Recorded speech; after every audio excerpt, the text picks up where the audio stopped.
I got loyalty, got royalty inside my DNA.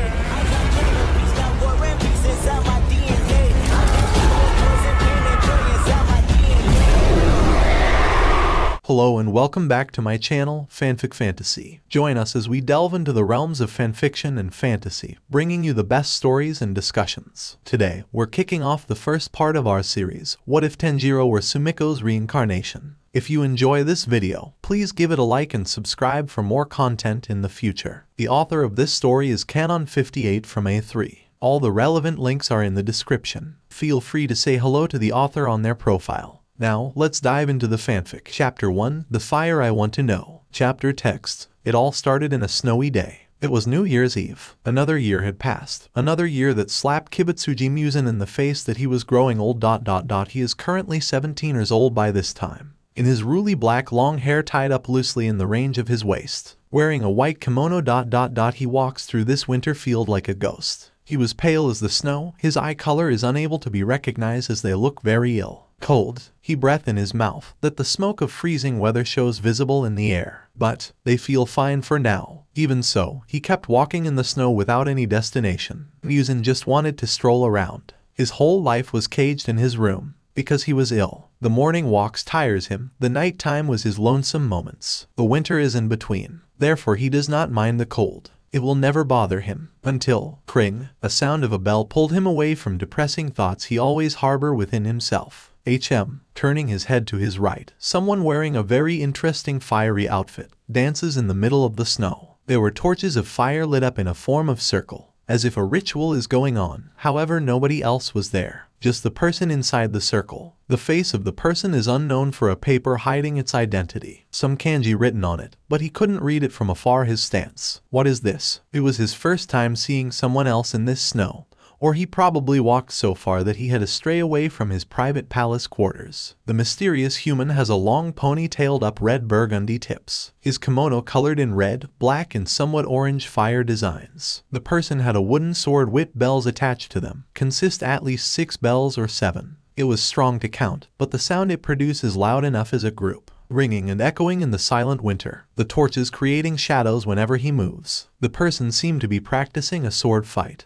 But then again he was barefoot. He can hear the breathing pattern of the said person. It looks exhausting. Is it a dance? It is very cold. How can this person move much? By the looks of it, it is obviously look like a ritual or whatever. Muzan had mused at the sight. Very enchanting. He can see so little, but there was a somewhat Hanafuda earrings which is dangling in the person's both ears. How magical. What a appealing dance. What is it called? He questioned no one. To his surprise, one of his servant appeared by his side. Muzan-sama, there you are. Muzan though was not startled, as he is used to it. Muzan was the one at fault. His sense of feeling of someone approaching is weak. Because he is terminally ill. He cannot even taste food anymore. So he was thankful he can at least walk in such days as this. It is called Heian no Kami Kagura. Muzan-sama. It is a dance you offer to celebrate the birth of the sun god. Staring at the fire dancer, he was captivated. I want to have a closer look. Not wanting to be obvious that he planned to walk near,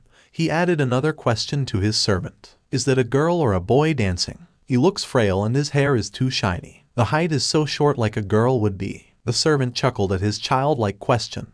He knew Muzan was trying to critic the mystery in his vision. They were used to it. After all, he rarely sees such things. He was always forced to stay at bed. Every single day that he breathes and wake. True, but that is a young boy. He is the priest right now from Tanjiro clan. Every year end they do this offering. It happens that it is the first time you had timed up the session. When the servant said that, the servant gently touched his shoulders from behind to gesture that they needed to go back home. Tanjiro. It means charcoal. I see. Still amazed at the dancer, the servant insisted his wish for his health. Muzan-sama, let us get inside. The snow will make you more sick. But it irate him. I know that fool. But let me see this appealing ritual till the end. His dance gives light to my boring sick life.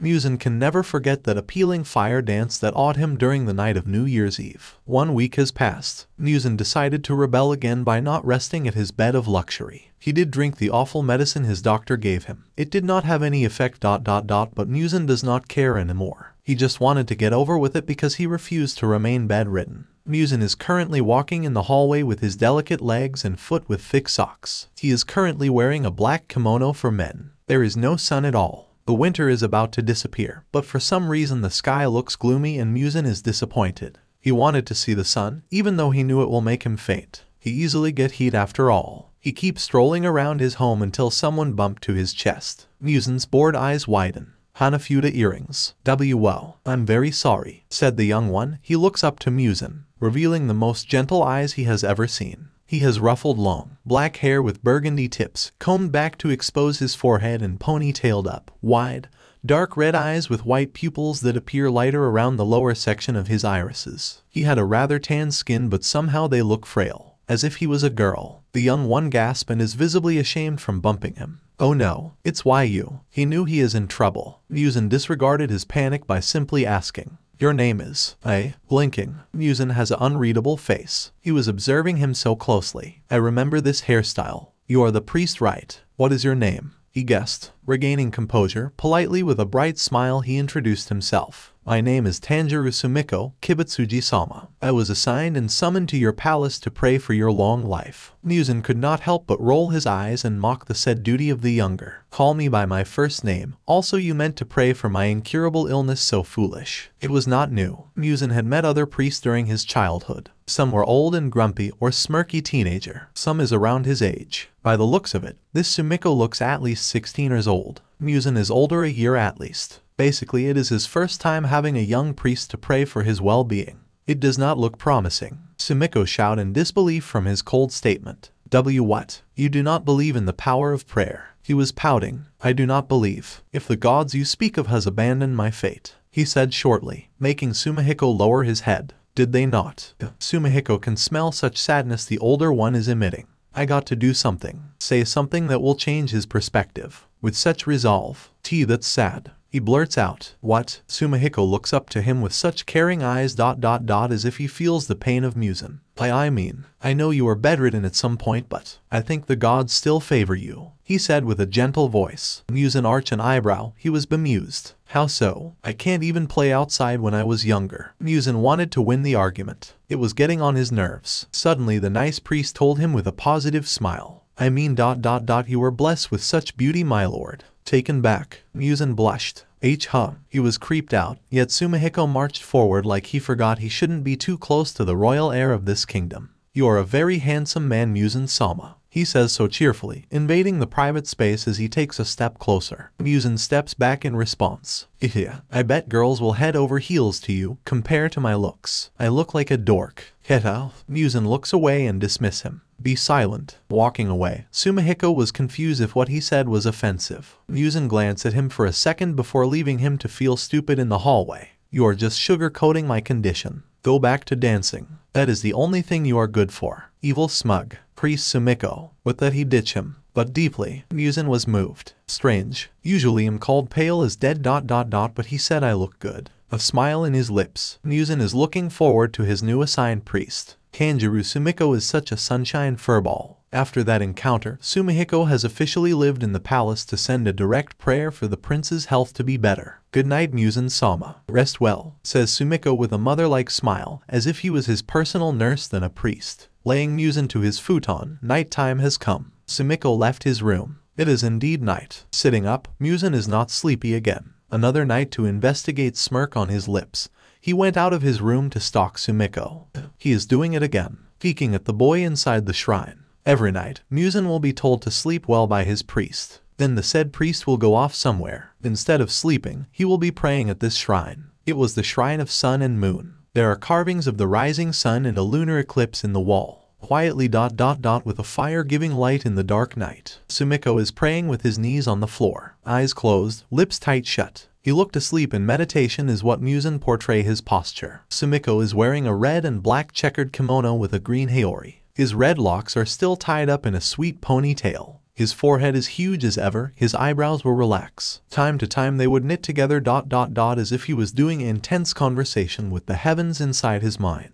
How peculiar his way of praying. Muzan had always been urging to interrupt him ever since he saw him dance in the winter with majestic movements. Something about Sumiko is interesting, especially his trademark Hanafuda earrings. I want to know him more. I want to know his secret. Muzan dared for the first time. He walked towards him and speak his curiosity. What exactly are you praying for? Startled, Sumiko's eyes snaps open and turns to look up at the tall figure. Muzan-sama, why are you walking around so late? Is his first response as he stood up. Muzan shrugs. He did not care about his own. In fact, he is annoyed how everyone always order him to sleep. I do what I want. I do not live long. He stated facts, making Sumiko scratch his cheeks. Ew. Muzan proceeded to pester him. He moved forward, causing Sumiko to stay at his spot. Answer my question. Sumiko is actually focused on his prayer that he did not really hear the question from earlier. Pardon. Muzan sighs and started walking in circles, specifically circling around Sumiko. Muzan was very intimidating, to be exact. You see,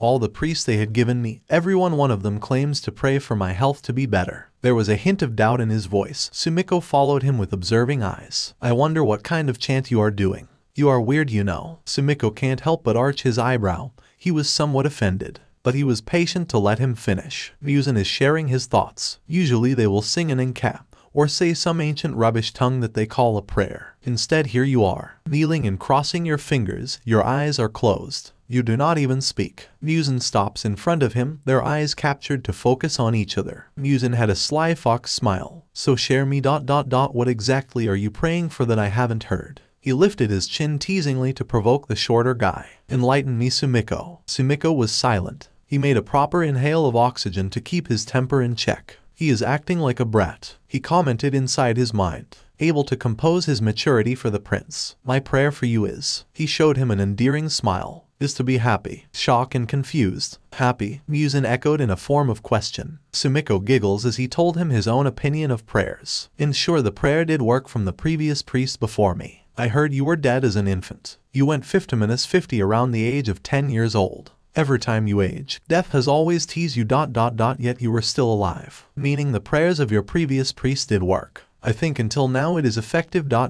So I wanted to pray something that nobody has wished you for. He took his hands and cups them with support. And that is happiness. Still shocked at Sumiko's explanation, Sumiko closed his eyes in a way of wishing out the small hope for him. In a feeble countable life of a human ... May you be happy, Muzan-sama. Opening his crystal clear and trustful eyes, he declares his oath for Muzan. That is I, Priest Tanjiro. Sumiko prays from the bottom of my heart. Muzan for the first time is speechless. If only kindness in his heart did not exist, there would be no reason for me to destroy that light.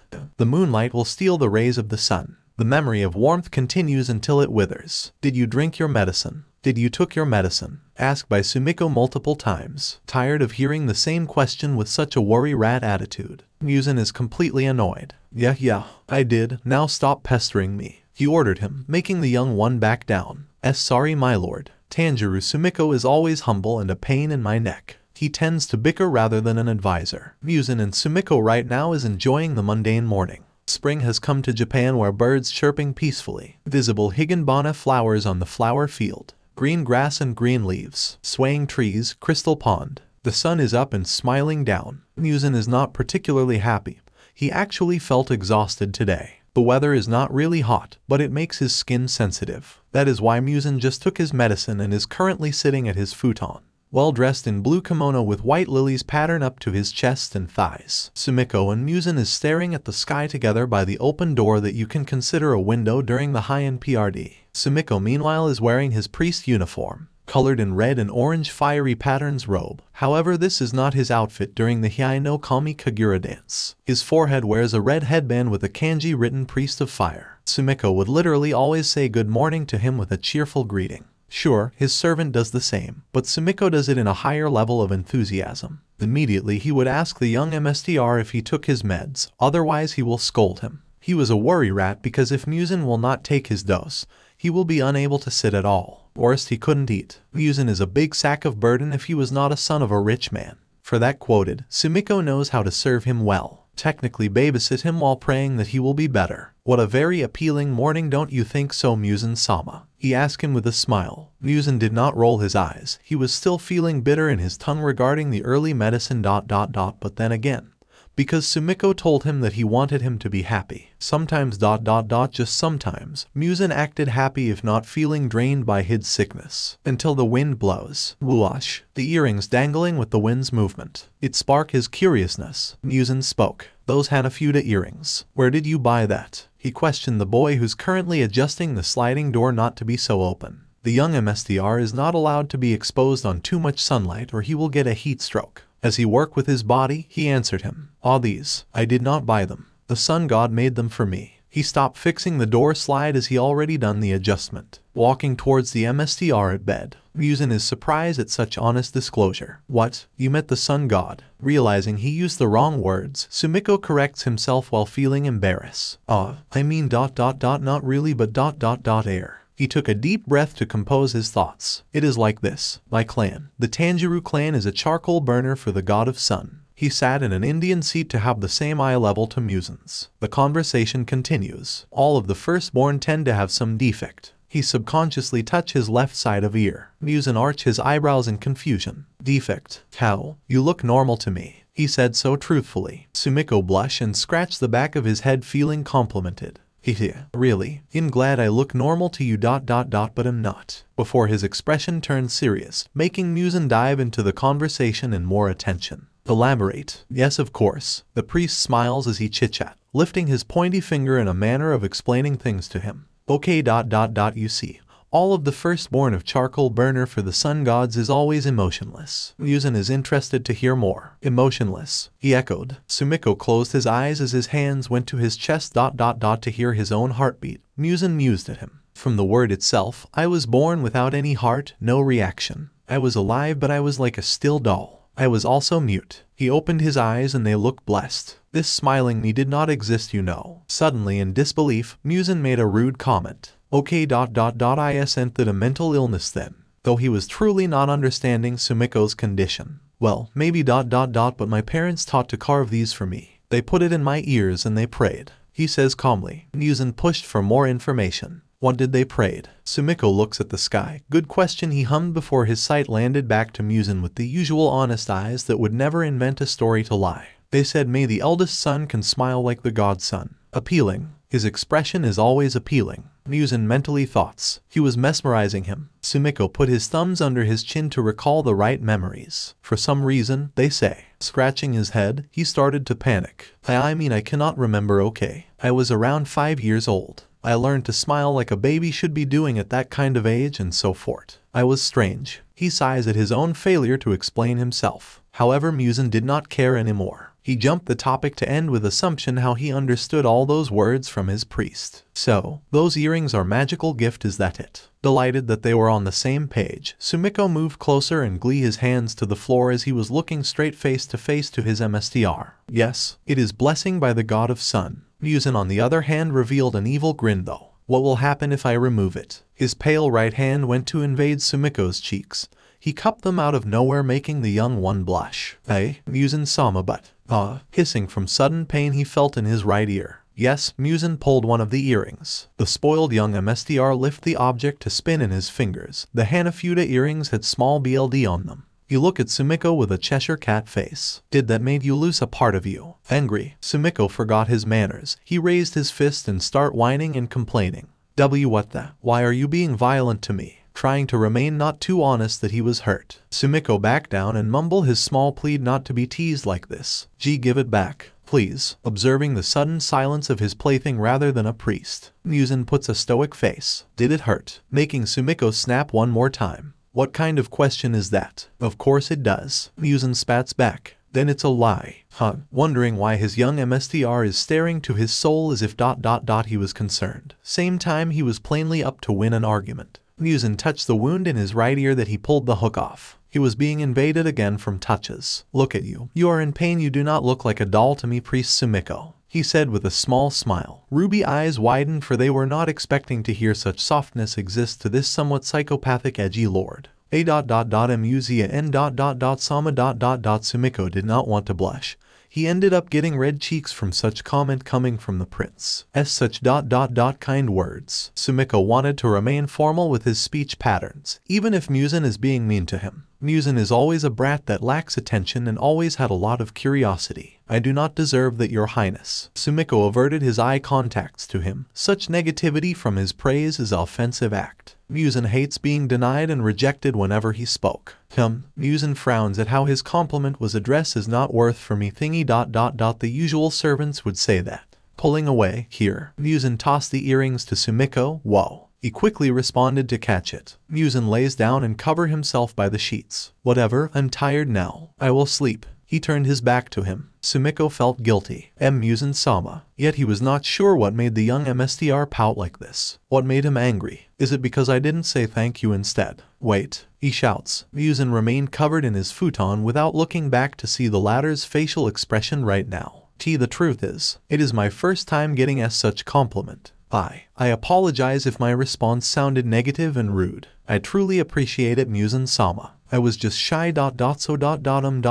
Air. He bows his head. Though please, do not pull my earrings again. They are very sacred and precious to me. Muzan waved his hand without even apologizing for his mistreat to him. I'll take my leave. Rest well, Muzan-sama. Sumiko after that cleaned the wound in his right ear and waited for it to heal. Then he put back his Hanafuda to balance the weight within his ears. Sumiko couldn't remain angry as what the air if this kingdom told him. He repeated those words as he looked to the water reflection. You do not look like a doll. A single thought of those courage of words made its way to cheer him up. To think he is comforting me instead of me making him feel better. Stretching. I still have a long learning to be a great priest like Rengoku-san. Days he spent with Muzan is the every time itself they make their own point of views laid off the table. It was never boring. Beside his famous sunshine smile, I wanted to see a different side of him like the dawn. I wanted to expose something from him like the shadows, an emotion that I haven't seen to draw on his face like the water ripple. That is why I'm always mean to him. I was drawn to the sunny smile of Sumiko, no matter how my skin hurts. Muzan is wearing his white kimono with a black haori. Sumiko is still wearing his priest outfit.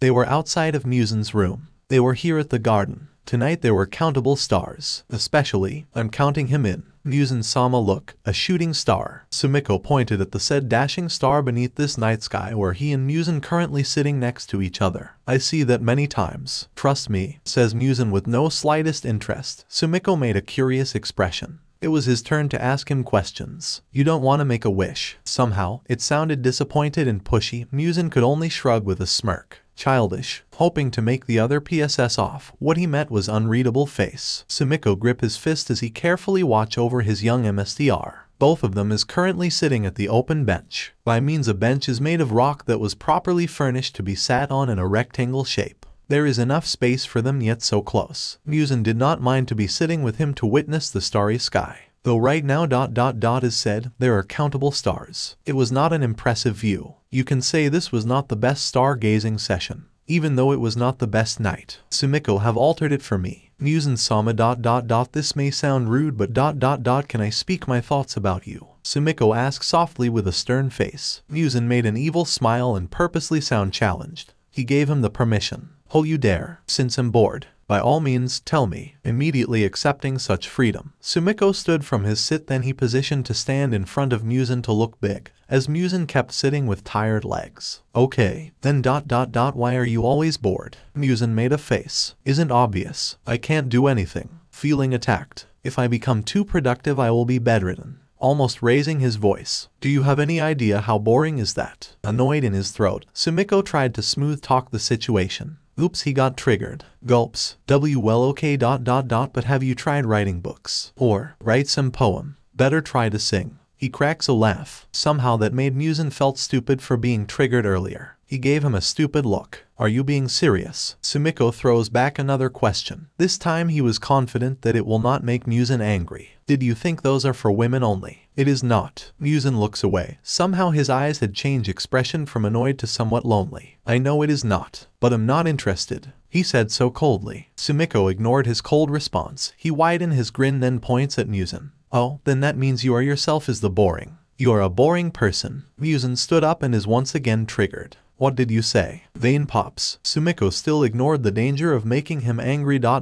He kept his friendly smile and cups his chin into thinking. I mean you said you never done them. If by all means you are bored. That should have made you desperate to fill the boredom. You know do the things you want like to do is actually surprisingly killing time. He claps his hands to snap Muzan's irate attention to think carefully. This priest, clearing his throat. Finally Muzan fixed his stance, crossing his arms with an evil smirk. He wanted to make another argument. This time Muzan swore on his guts to make Sumiko loose a comeback. I'll expose his weakness then it will be his turn to feel awkward. Like a child hiding in a mature body, Muzan begin his play. Big words, priest. Enlighten me about your hobbies other than praying then. If you cannot prove me that you are not a boring person like me, I'm going to punish you. Taken back.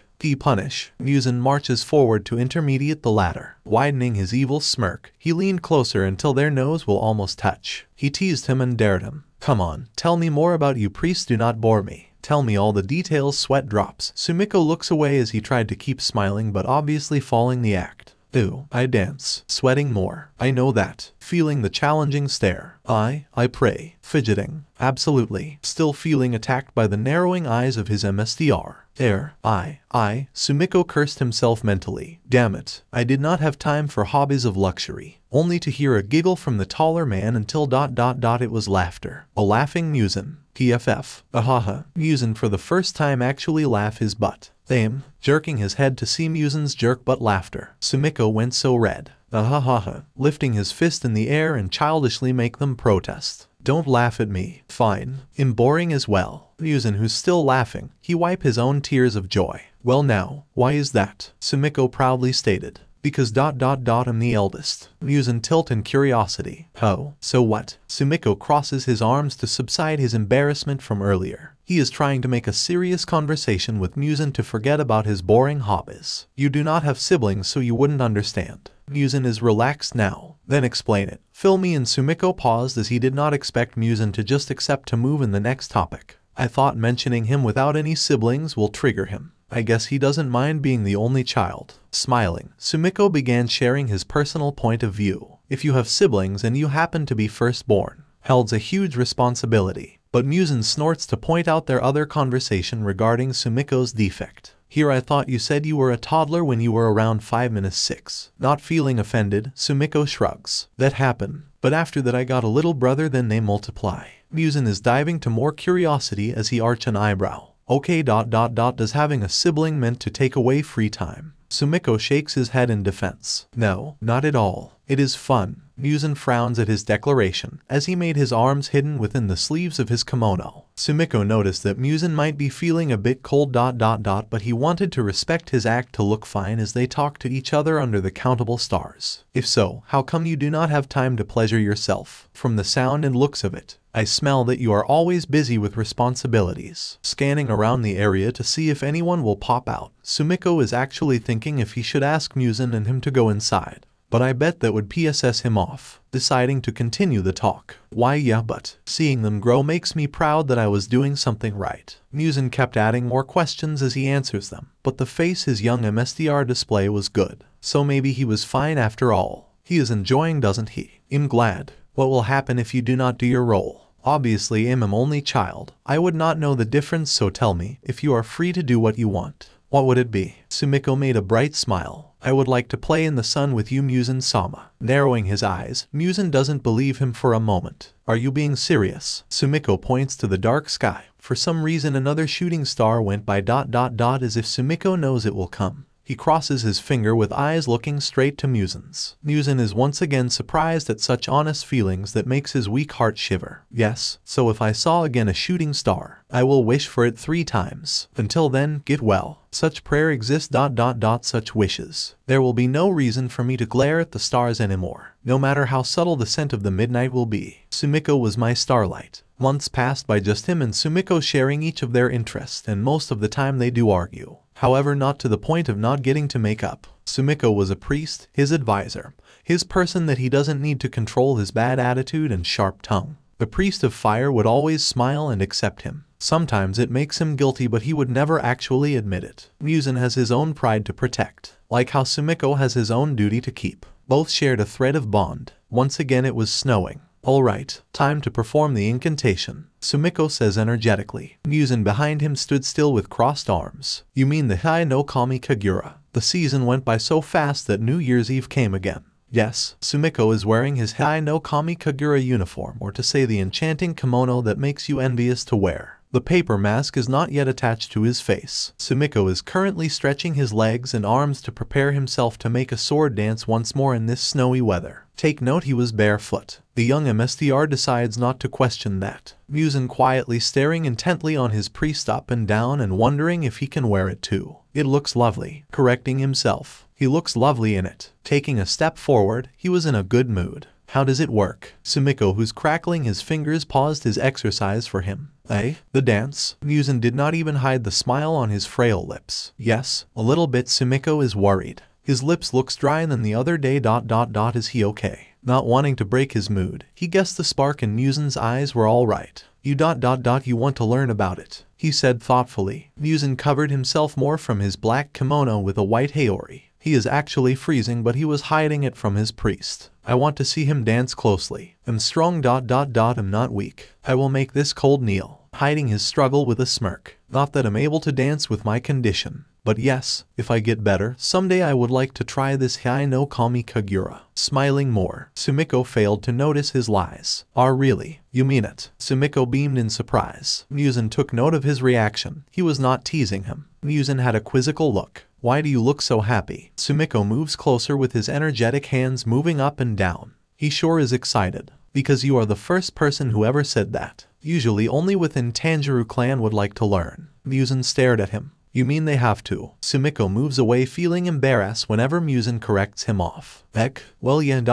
Sort of. Muzan licked his lips to wet his drying flesh. You mentioned before you are the eldest. Does this mean you have siblings? Right. Sumiko still did not notice Muzan's condition is actually not good right now despite the light atmosphere he produces. Yes I do. I have 6 of them. Hearing the fact they were so many, Muzan is almost disgusted. 6. What on earth? Foaming in anger. Hey, don't think bad of my parents. Muzan shuts him up. No, that's not it. If there is 6 of you. Does all of them has to learn this tradition? Sumiko giggles and told him their tradition and how it works. Yes, but only the eldest has the right to perform the Heian no Kami Kagura dance. Unless otherwise I die, the second eldest has too. If the second eldest dies, you already know who's next. It does not matter if it is a girl or boy, but mostly we're boys. You know. A man. He thought Muzan's eyes will spark further, instead he met a cold gaze. Wondering what made him upset. Muzan-sama. Muzan curtly told him. Don't say I die so lightly. You are getting on my nerves. Sumiko panics and assured him. Yeah, why are you mad? I just said if I die.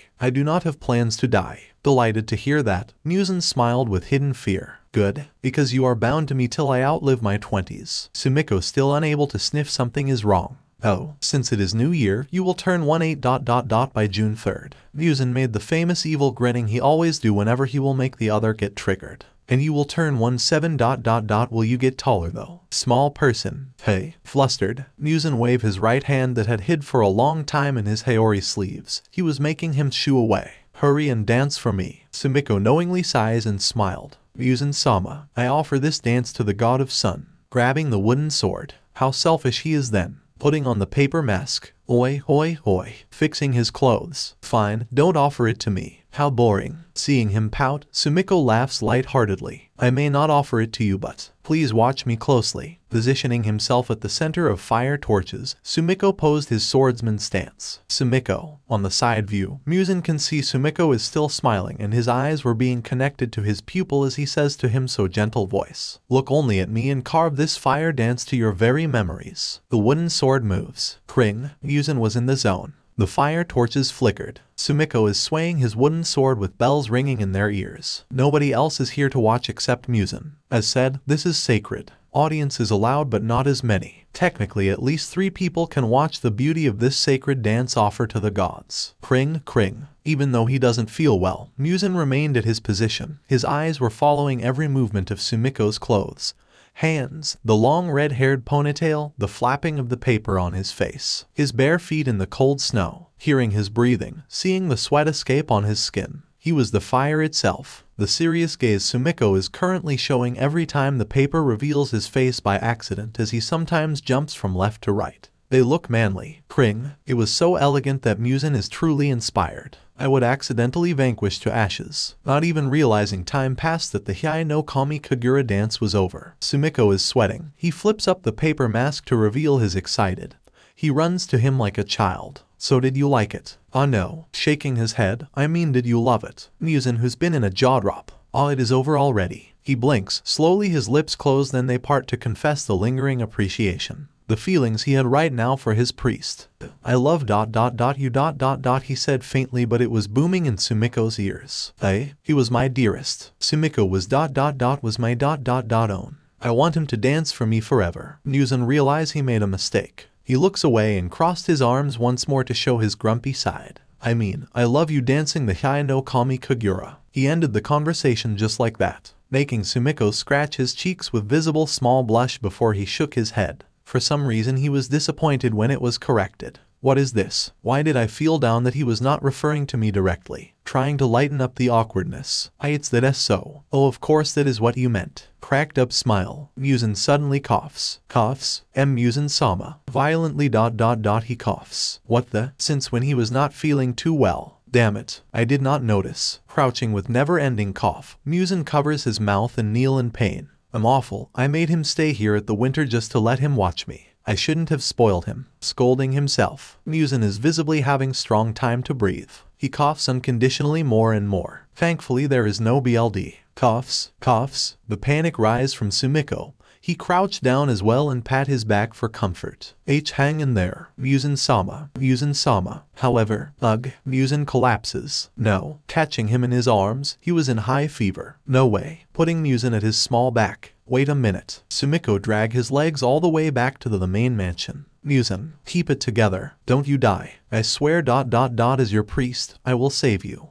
3 weeks Muzan was bedridden after that incident. Sumiko did his best to everyday massage his young MSTR's body, like the legs, the arms, the thighs, his face, his fingers and palms. Sumiko had witnessed how Muzan was in pain and it breaks his heart. He is pitiful, staring down at the sleeping Muzan who's currently grunting at his bed. To think since BRTH he had to bear such body pain. Sumiko knows Muzan will be mad if he finds out he was giving him the pity look. Muzan hates being addressed as weak. It hurts his pride as a man and as a supposed to be heir to own Japan. Sumiko cannot actually see that bright future after witnessing how serious Muzan's illness was. His skin went paler than before, subconsciously grabbing some hair strands from Muzan's black long curly hair. His hair is like a seaweed ... They are not happy. Grabbing the small towel and dip it to the water, he began washing the prints. Sumiko couldn't make out a proper face right now. Touching the frail arms of Muzan, he loose weight again. A dark voice echoed. Does my complexion look terrible to you? Does my face look pale to you? Do I look weak to you? Does it look like I haven't got long to live? Does it look like I'm close to death? Gazing down to the owner of the voice, Muzan is doing a death glare to his priest. Sumiko gasps as he still held the frail arms of Muzan with the rubbing towel. Why, you finally woke up. Unconsciously, Sumiko jumps to hug him. Muzan-sama. Muzan's anger stops. Sumiko started to sob his joy for him to come back. Thank you, Lord. Thank you. Muzan-sama ... You finally came to your senses. I thought you would never wake up. Muzan silently accepted his tears and the said embrace ... He was hesitant to move his hands to hug back. I guess I shouldn't have been angry at him. Sighing, he pats his back and assured him, I'm okay. Feeling a bit shy that he was being hugged like this, Muzan cleared his throat and changed the topic. You are heavy, get off. Alright. Pulling away, Muzan remained stoic face as he said to him, You are my priest, not my nurse. What are you doing? Sumiko wipes his tears and gave him an obvious look. I'm massaging you. Muzan gave him a puzzled look. That is for a servant. You are not a servant but a priest. Your duty is to pray for me. That's all you are. Sumiko frowns and he grips to the wet towel he has been holding for a while. It soaks his hakama breathe. But, I do not want that. Muzan is weirded out. What do you mean? Sumiko bit his lips before he stared at the lying prince. For a year we had been. A little scared he mumbles. I want to be friends. Muzan sarcastically repeated. Friends? Sumiko knows this is too much to ask. Just because Muzan has let him be close ... does not mean he can be selfish. Yet, I want him to be happy. My prayer is there. But I has to work by my hands as well ... as his priest. Feeling confident inside but ending up stuttering. I know we shouldn't be friends. But ... as your priest, please heed my advice. It sounded serious. Also Sumiko looks serious. Muzan is not getting the point though. What could it be? Sumiko replied with such honesty as he sits properly with his knees and hands resting to them along with the wet forgotten towel. I notice you did not have any friends ... Why is that? However, Muzan narrowed his eyes. Should I? It was a question, not a rejection of thought. Sumiko can't believe it. Don't tell me you do not know how to make friends. Muzan continued to ponder out loud. Everything does not make sense to him why it was a big deal to Sumiko. I don't get it. Is friends necessary? Sumiko gave him a stupid look. You are not shoving people, just people of your illness, right? Muzan rolls his eyes. Of course not. But I do not see the need to have friends. I just need servants to take care of me. Sumiko grabs his shoulders and shakes them. Muzan's eyes gawk at how Sumiko forgot that he was still sick at the moment. That thinking is wrong. You need friends. Slowly he stopped shaking and had those sad eyes. Especially ... your health is. Muzan removed his hands from his shoulders and properly sat. You fret over something that has already been there since my BRTH. Besides, if I make friends ... what benefit will I gain? Doing a triumphant fist, Sumiko boasted. You will gain the power of friendship. Stupidity. Immediately Muzan interjects. I'm serious. If you feel alone ... if you have friends ... you will never feel alone. You will gain power and courage to break through. That is the power of friendship. Muzan looks blankly at his bed sheets. Frankly, such thing never crossed my thoughts. Muzan is troubled. Are you saying having friends can make my life longer? Is that it? What do you call it again? Happiness? Sumiko nods. Yes. Muzan is a bit hesitant, but ... he wanted to be closer and heed his advice. He sounded polite. Then, will you be my friend, Priest Sumiko? He agreed. Sumiko didn't actually expect Muzan to accept it that easily. Slowly he gave him a tender smile. Somehow he was really cute. I will be glad to be your best friend. Muzan smiles back. I see. Before he reverted back to being cold. Noticing the odd behavior, Sumiko pestered him. Is something wrong? Do you feel unwell again? Instead, Muzan asks him back, ignoring his worries for him. How did I got here? What happened again? Visible confusion. Sumiko gently told him with a sincere apology. Oh, that. You collapsed during the ritual, Muzan-sama. I'm sorry, I did not notice you weren't feeling well. I carried you all the way back here. You never woke up. You had a bad fever and coughing a lot. Muzan is shocked. He couldn't believe such dramatic event had happened while he fell to the darkness at that snowy day. That small body of yours, you were able to carry a tall man like me. He cannot believe the story.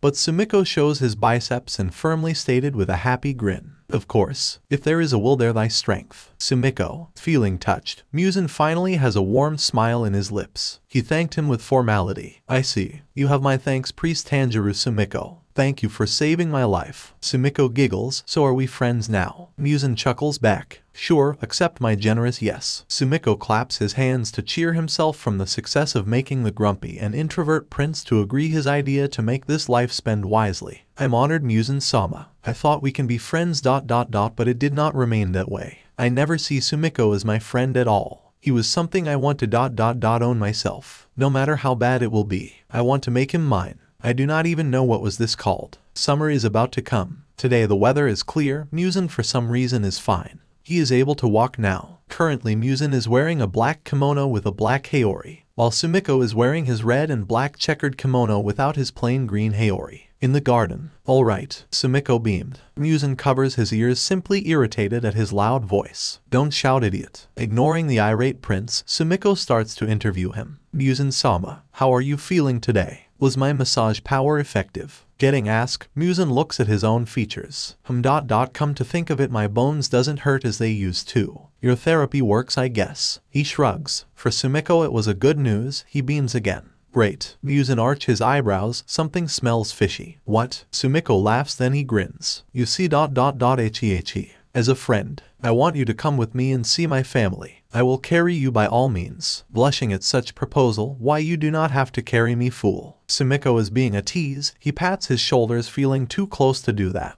Don't be embarrassed. You may be taller, but I'm stronger. Muzan backs away and slaps his hands. And you think I will come with you? With a glare, Sumiko sniffs the air and twirls around. He cheerfully told him his plans. I will make a box, make you sat on it, as we carry on the journey. Scared? Huh? Sumiko was being a creep again. He steps closer to Muzan's private zone.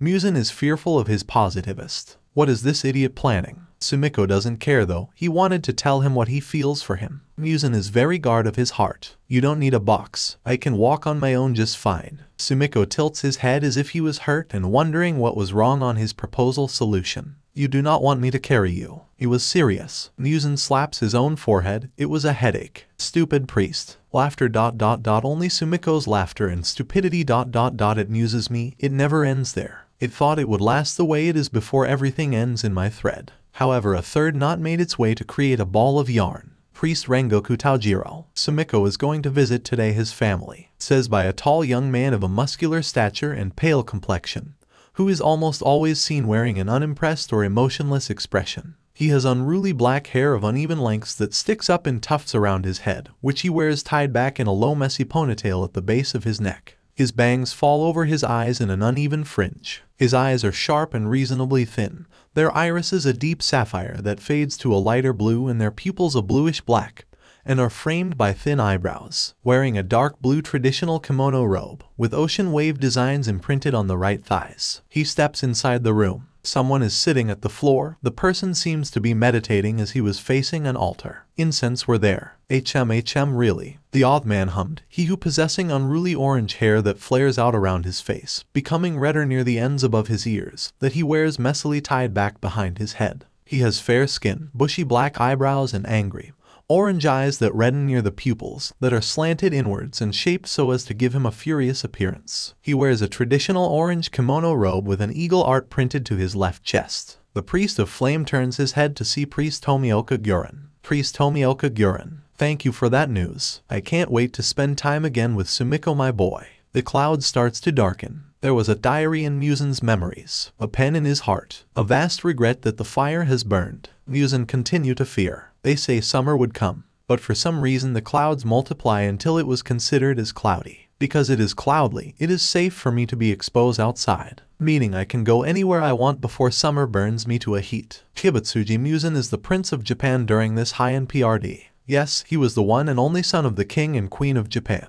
His family had a religious belief towards the god of sun and moon. However, his parents made a mistake during the time he was not yet born to this world. His parents, the so-called king and queen that should have been dedicated to their religion like their forefathers, these descendants had ignored the tradition and the festive rituals. Other rich families believed they were punished by the heavens for being too confident ... that no matter what, an heir will be born to their bloodline and become a king someday. You guess it right, the Kibutsuji clan was not a nice bloodline. They who is always thirsty to conquer all, to have everyone kneel to them like the gods themselves. However, when Muzan was born they realized the mistake. As said by mistake, Muzan was very ill. Every time he gets older, he goes deeper through his unknown illness. Hence, nobody even know what kind of illness it is. All they know is that every year Muzan's heartbeat would stop. Then after praying to revive him, he will suddenly go back to life. They were being forced to pray to the gods just to keep the heir. Also, since the queen is unable to bear another child, that is also considered as the heaven's will, to make them submit themselves to worship the god of sun and moon,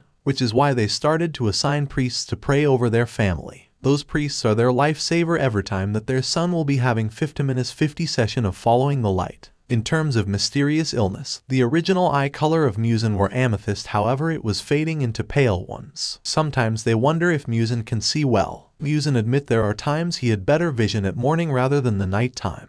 Their castle had 2 temples that had been there even before his BRTH. The shrine of the sun god is placed beside the main castle near Muzan's headquarters, then the shrine of the moon god inside the main castle, which also near Muzan's headquarters. They said the sun god loves the outdoors and the moon god loves the indoor. But there are restrictions. Anyone can visit the shrine of the sun.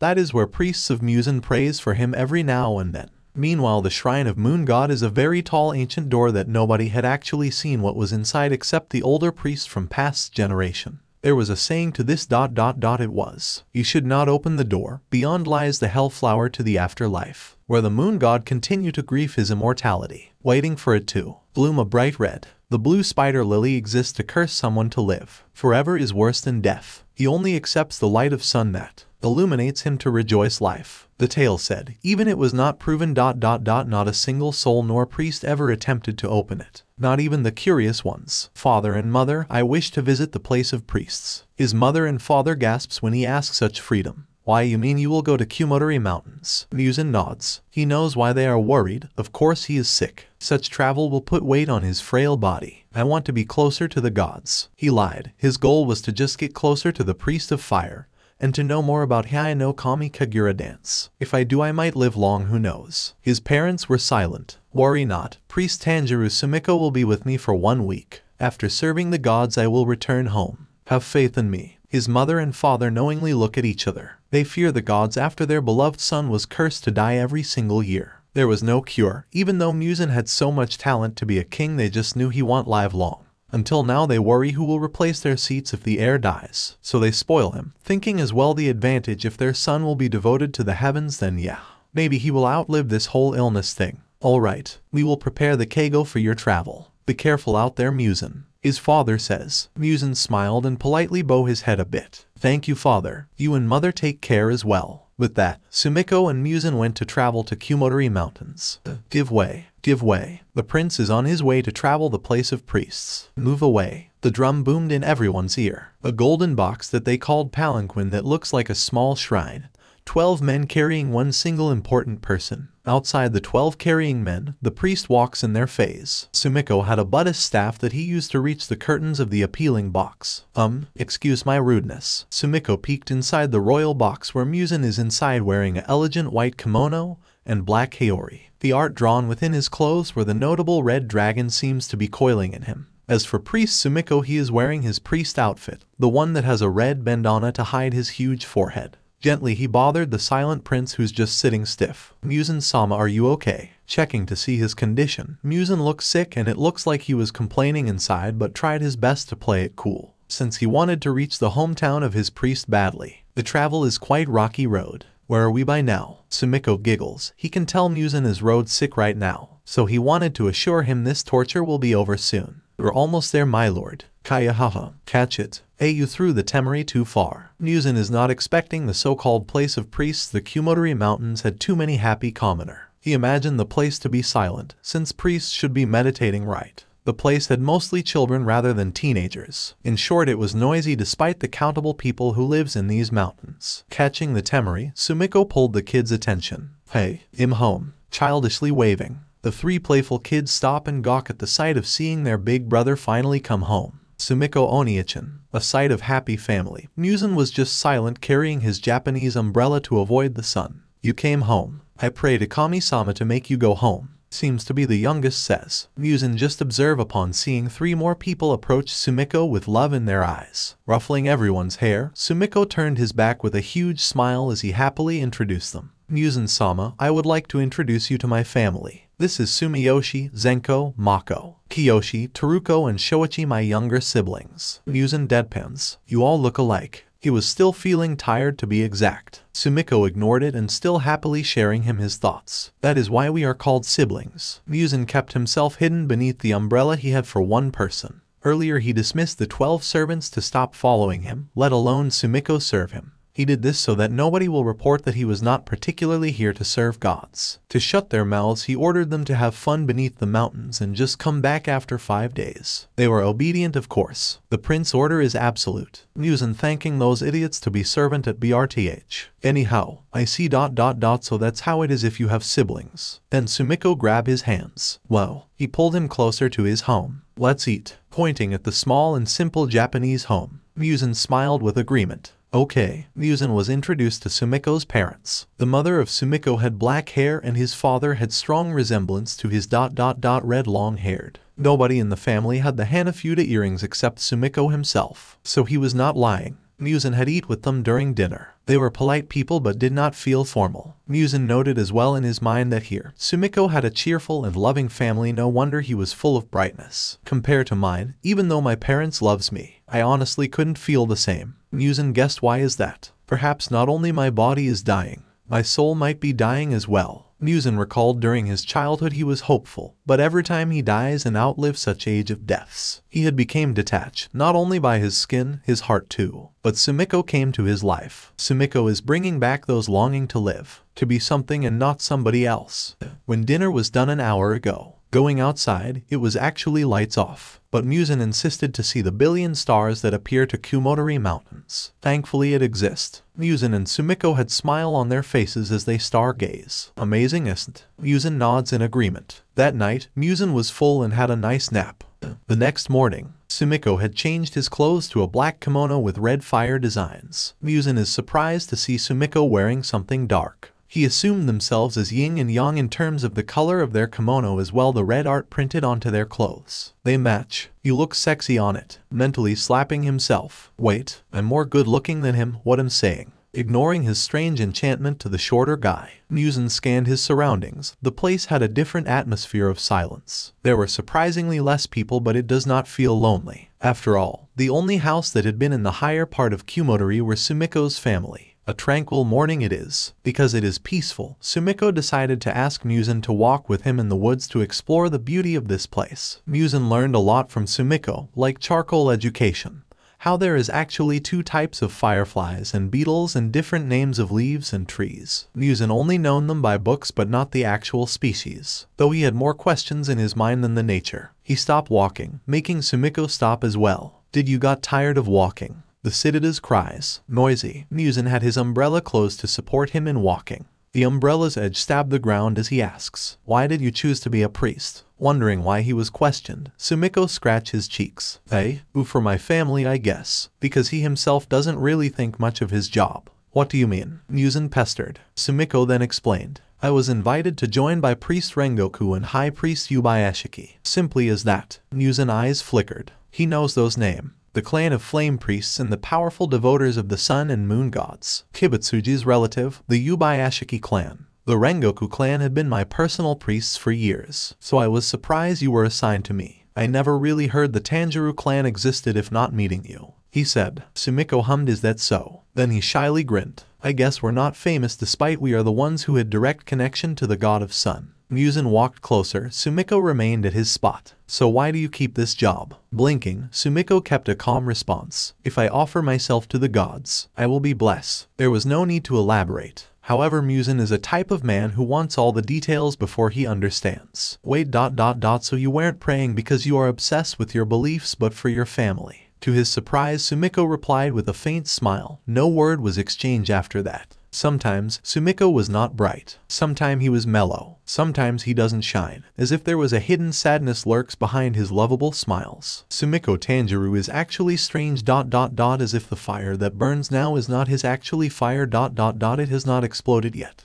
The summer should have came by now, but once again it was cloudy. Is this some kind of calm before a storm? Sumiko thoughts as he looks above the strange clouds covering the sun. I hope nothing bad happens. He quietly prayed before it was interrupted by the voice of his prince. Family hut. Looking behind him, Muzan was sitting in a rock. Today they were here at the part of mountain where the waterfalls can be seen in sight. Between the river, Sumiko said this place is where he focused his breaths to become one with the water before flaring himself up with fire. Muzan-sama, are you interested starting your own family perhaps? Asks by Sumiko as he had a spear in his hands to catch some fish. Muzan is waiting for meal and he is your usual son of a rich family sitting at the available rock with crossed legs. His umbrella is there with him but unused. If anyone is worthy I guess. He lazily shrugs.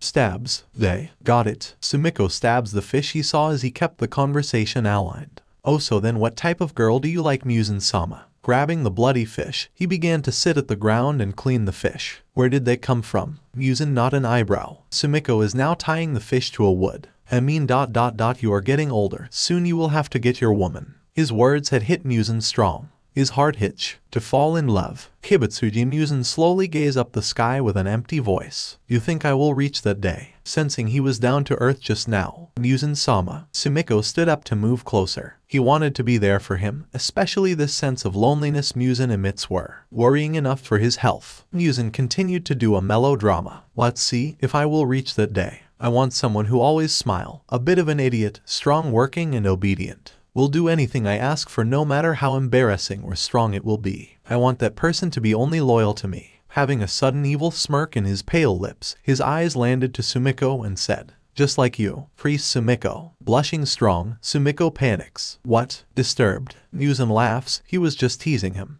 If only you were a girl, I guess I would have asked your hand. He sounded sarcastic but confident that Sumiko mentally slapped himself for believing it for a second.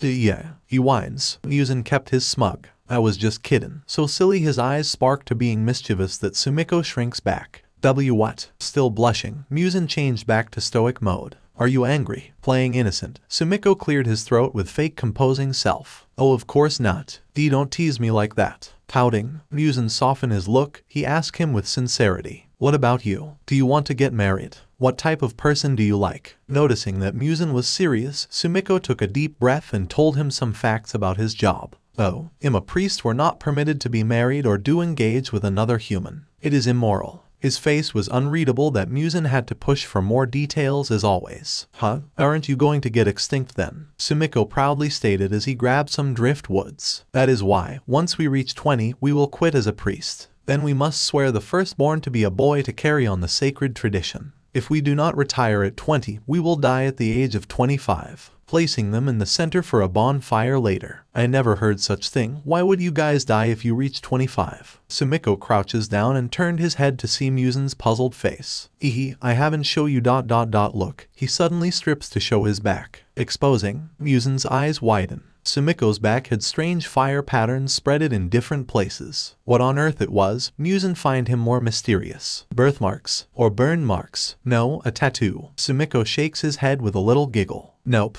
these fire symbols appear to our body whenever we perform Heian no Kami Kagura. It is said the fire or the sun god himself resides to vessel within us during the dance. They won't leave until we break the contract. If we do not break the contract, it will burden our body from its overwhelming power. We will die ... To avoid it, we got to retire before the age of 25 years old. Putting back his clothes, he ties a knot. What? I do not get it. What are you pointing for? Muzan is a bit worried at that claim. Sumiko though remained happy-go-lucky vibes. But then, Muzan had always watch over every single emotions that escapes his priest. He looked solemn for some reason, but Muzan decided not to pinpoint that. It means the Tanjiro clan priest has a countable lifespan. Even so, we still continue to do it because it is the right thing. If nobody serves the heavens, the land of Japan will be flooded by demons, they say. Watching Sumiko proceed to fire up the woods. And true, I heard the legend of Hellflower. The blue spider lily is locked up behind the ancient door of the Moon Temple. That very said door is within our castle. Since I was a kid, nobody dared to go near it. Not even I. Sumiko was able to flare the driftwoods and began blowing them. Oh, so you knew about that myth. Focusing to shield it from the wind, Muzan tapped his fingers on the rock he had been sitting for a while. Well, yeah, but not all the details. They say if you open the door it leads to the Hellflower field. They say the moon god's grief is hidden beneath the appealing blue field of flowers. If you pluck a flower there, it is either death or eternal life will be granted by the moon god. The fire was completely visible now. The smoke made its way above the air. Sumiko pats his clothes to remove the dirt. Then he went ahead and sat beside the rock Muzan is occupying. He tell him the old tale that Muzan has not read beyond the pages. Yep, since you do not know all the details, let me tell you where it all started. The sun god loves the red spider lily as the moon god loved the color of blue. The moon god was always outcasted. He was only being noticed whenever he borrows the light of the sun god. Thus he gains his moonlights. According to the tale, he wanted to have his own source of light, so he converted the red spider lilies to his color liking ... to boast that even him can shine in the field of red. Pausing, the sun god still ignored the moon's depression, so the moon god wished himself to shine forever, abandoning his midnight field. The blue spider lily will only bloom in morning. Yet because of his intense will to have it shine forever, it was turned into a curse of immortality. He locked them with him. To avoid the Son of God to be hurt that he will remain the same. Rumors says ... his inner demons resides to that appealing blue bloom. It was a very long story that Muzan decided to end it with a quick comment. Sounds tragic and selfish. But Sumiko added more. Muzan kinda regret even starting this topic. Sumiko is too engraved to continue the tale. There's more. The sun god was not immortal. He passes through a vessel to see the red spider lilies. But the moon god was the opposite. His soul was eternal, so anyone he get attached with him will pain him, otherwise they accept immortality by consuming the blue spider lilies. Muzan had a sad smile though. He felt some connection to the old myth. To think that was the whole legend. So unbelievable. I guess I'm just me. Waiting my last page, hoping to be reincarnated to a better vessel. He chuckles. Sumiko narrowed his eyes. Nope. HM. With an empty smile, Sumiko declares the truth that he cannot avoid himself. Something you called fate. Or same Muzan-sama, I has no idea till when I can dance. So, hovering his palms to Muzan's pale hands, he smiled so sweetly. Let's spend it all the best together. 3 days ... It was fun. Muzan did not want to return back to the boring castle actually. However, those happy thoughts were eventually clouded by jealousy. Yes ... when they appeared. The flame and water dividing attention towards me. How vexing. Priest Rengoku-san. Good morning. Beaming loud voice, Sumiko bowed his head with huge respect. They are currently below the mountains strolling around commoner stores. It happens that the priest of flame along with the priest of water were present. They crossed paths. Whoa, Priest Sumiko my boy. The flame priest greets back with harmony. Behind Sumiko is a forgotten Muzan with his umbrella. Hehe. Seeing Sumiko got pat by the flame priest, something twitch inside him. They're there. Then he noticed there is the water priest silently watching him, then Sumiko, and the annoying sight of the flame priest. Muzan's heart twitch another nerve. He was jealous. Priest Rengoku ... How have you been? The good soul Sumiko asks the taller man with remaining formality. In good, what about you? Same energy the flame priest made. I'm totally doing fine. Sumiko had those childish laughter. They look so close than me and him. Narrowing his eyes, finally the two stop at their own world to focus to his presence. Rengoku Tanjiro flips his robe to properly bow at him. My pleasure to meet you, your highness, Kibutsuji-sama. Without any tune of happiness, Muzan kept his narrowing eyes. Yeah, something is off with his sudden change of attitude. Sumiko thought inside as he watched the two taller man than his height. Why is Muzan-sama being rude? When did he got upset? Tanjiro, who did not notice he was not welcomed, he introduced himself to the prince along with his family connection to his. The Rengoku clan has served as your personal priest since BRTH. I'm Rengoku Tanjiro. I was supposed to be your personal priest this time ... But something came up that High Priest Yubayashiki had assigned the Tanjiro clan's priest to serve you this time. Okay, Muzan says coldly. Tanjiro is dense, so he ignored such treatment. He widened his smile. Ensure we would get along if I was your assigned priest, your highness. In your dreams. Finally Muzan darkened his voice. Sumiko reacted. Surprised he was being dismissed already. Tanjiro had sweat drops. Did I do something to displease you, Kibutsuji-sama? Muzan averted his eyes and remained heartless with his tone of voice, along with such honesty escaped his throat. Nothing, but you are an eyesore. Those eyebrows of yours looks like a googly owl. Get out of my sight. Sumiko marched forward in between them to avoid a fight. Hold on. But Tanjiro decided to back down as he sensed Muzan is really angry at him for unknown reasons. Oh, my apologies. Alright then, I will take my leave. Turning his back, the water priest also followed him with small greetings. See you around, Priest Sumiko. Removing the formality to take back their attention. Wait, Priest Tanjiro-san. Priest Guren-san. Looking at the prince, Sumiko scolds him. Muzan-sama, what was that for? Why are you being rude to him? His family served you with loyalty for years. Your last priest was his father during your age of 13-16 years old. Muzan rolled his eyes and spins his umbrella. Shut up. I'm unwell at the moment. Muzan walks away. What the? Silently Sumiko followed. He was mad at him. Same time worried that maybe indeed Muzan is feeling unwell, that he had mood swings. Reaching a park, he opens again the topic. What's up with you? For real? Muzan stops walking as he kept his face hidden by the umbrella. If you like to talk to him too much, go ahead and disappear too. Spend your boring time with Priest Rengoku Tanjiro or whatever you see fit.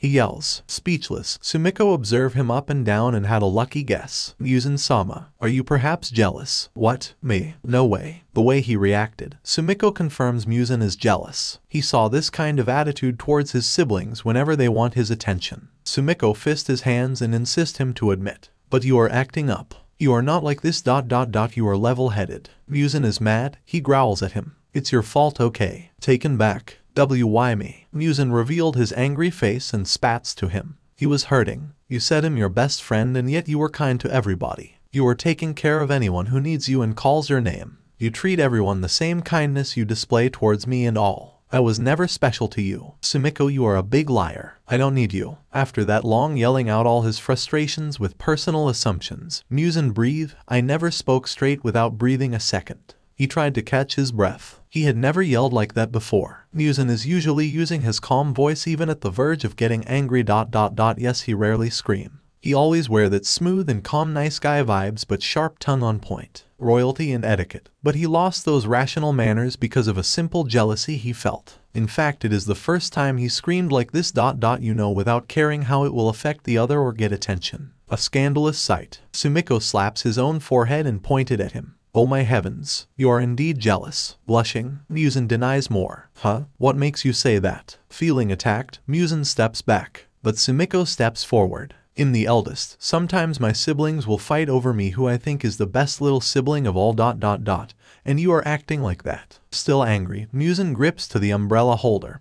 He was clenching his teeth to scare Sumiko away, but failed miserably. I'm not a kid. There is a limit of you being free will to speak, Sumiko shouts. Rest assured, Muzan-sama is my number one. Muzan shouts back. I don't believe you. I witness it. You serve everyone. You are not owned by anyone. Sumiko. You are for everyone, and that fact is, I hate it. Sumiko made a heavy sigh. Muzan-sama. Just a secret between you and me. I never shared my story about being a still doll. Then he walked closer. Muzan, who's avoiding eye contact, did not notice him going near already, before he knew they were so close. So what about it? It does not change the fact that you were kind and smiling for everyone you spend time with. You were always happy. And I was just here. You think I'm pitiful, that is why you do such things. His voice hoarse, he was about to cry. No. Muzan's shoulder were grabbed tightly. Sumiko shakes them. Listen here, Muzan-sama. Then he hugs him tight too. He embraced him fully to make him feel he was not just anybody to him, making Muzan look down to see his head. Sumiko gazed up and had a sorrowful look that matches his voice. You are my special person. Trust me, nobody knows my secret. Nobody but you knew that I'm heartless. Without these Hanafuda earrings, I may awaken a monster that lurks inside me. Getting convinced. Sumiko. Muzan had teary eyes. Thankfully they did not fall. Sumiko pats his hair to calm him further. SHH. You see, I didn't told you the truth just because you ask. It is just somehow. I believe you will relate it. That's why I wanted to be friends. I wanted to be closer than my prince and as your priest. His throat hinted fear. Really? Sumiko mused at Muzan's distrust. He assured him by using his big brother image. Yes. Muzan stared to his pupils. Despite the fact that he was taller than Sumiko, right now it feels like he was the little person here. Promise. Sumiko cups the both side of his cheeks. I oath to you. Finally accepting the apology from the other, Muzan wipes his teary eyes while his other hand kept a good hold of the open umbrella. Okay. You are owned by me. Nobody else is your friends. Just me, okay? Sumiko is pleased to hear that. Alright. 3 more days before they return back to the castle. What else can happen? After that argument, Sumiko started to behave strangely. He was showing a side of him that I had no idea existed.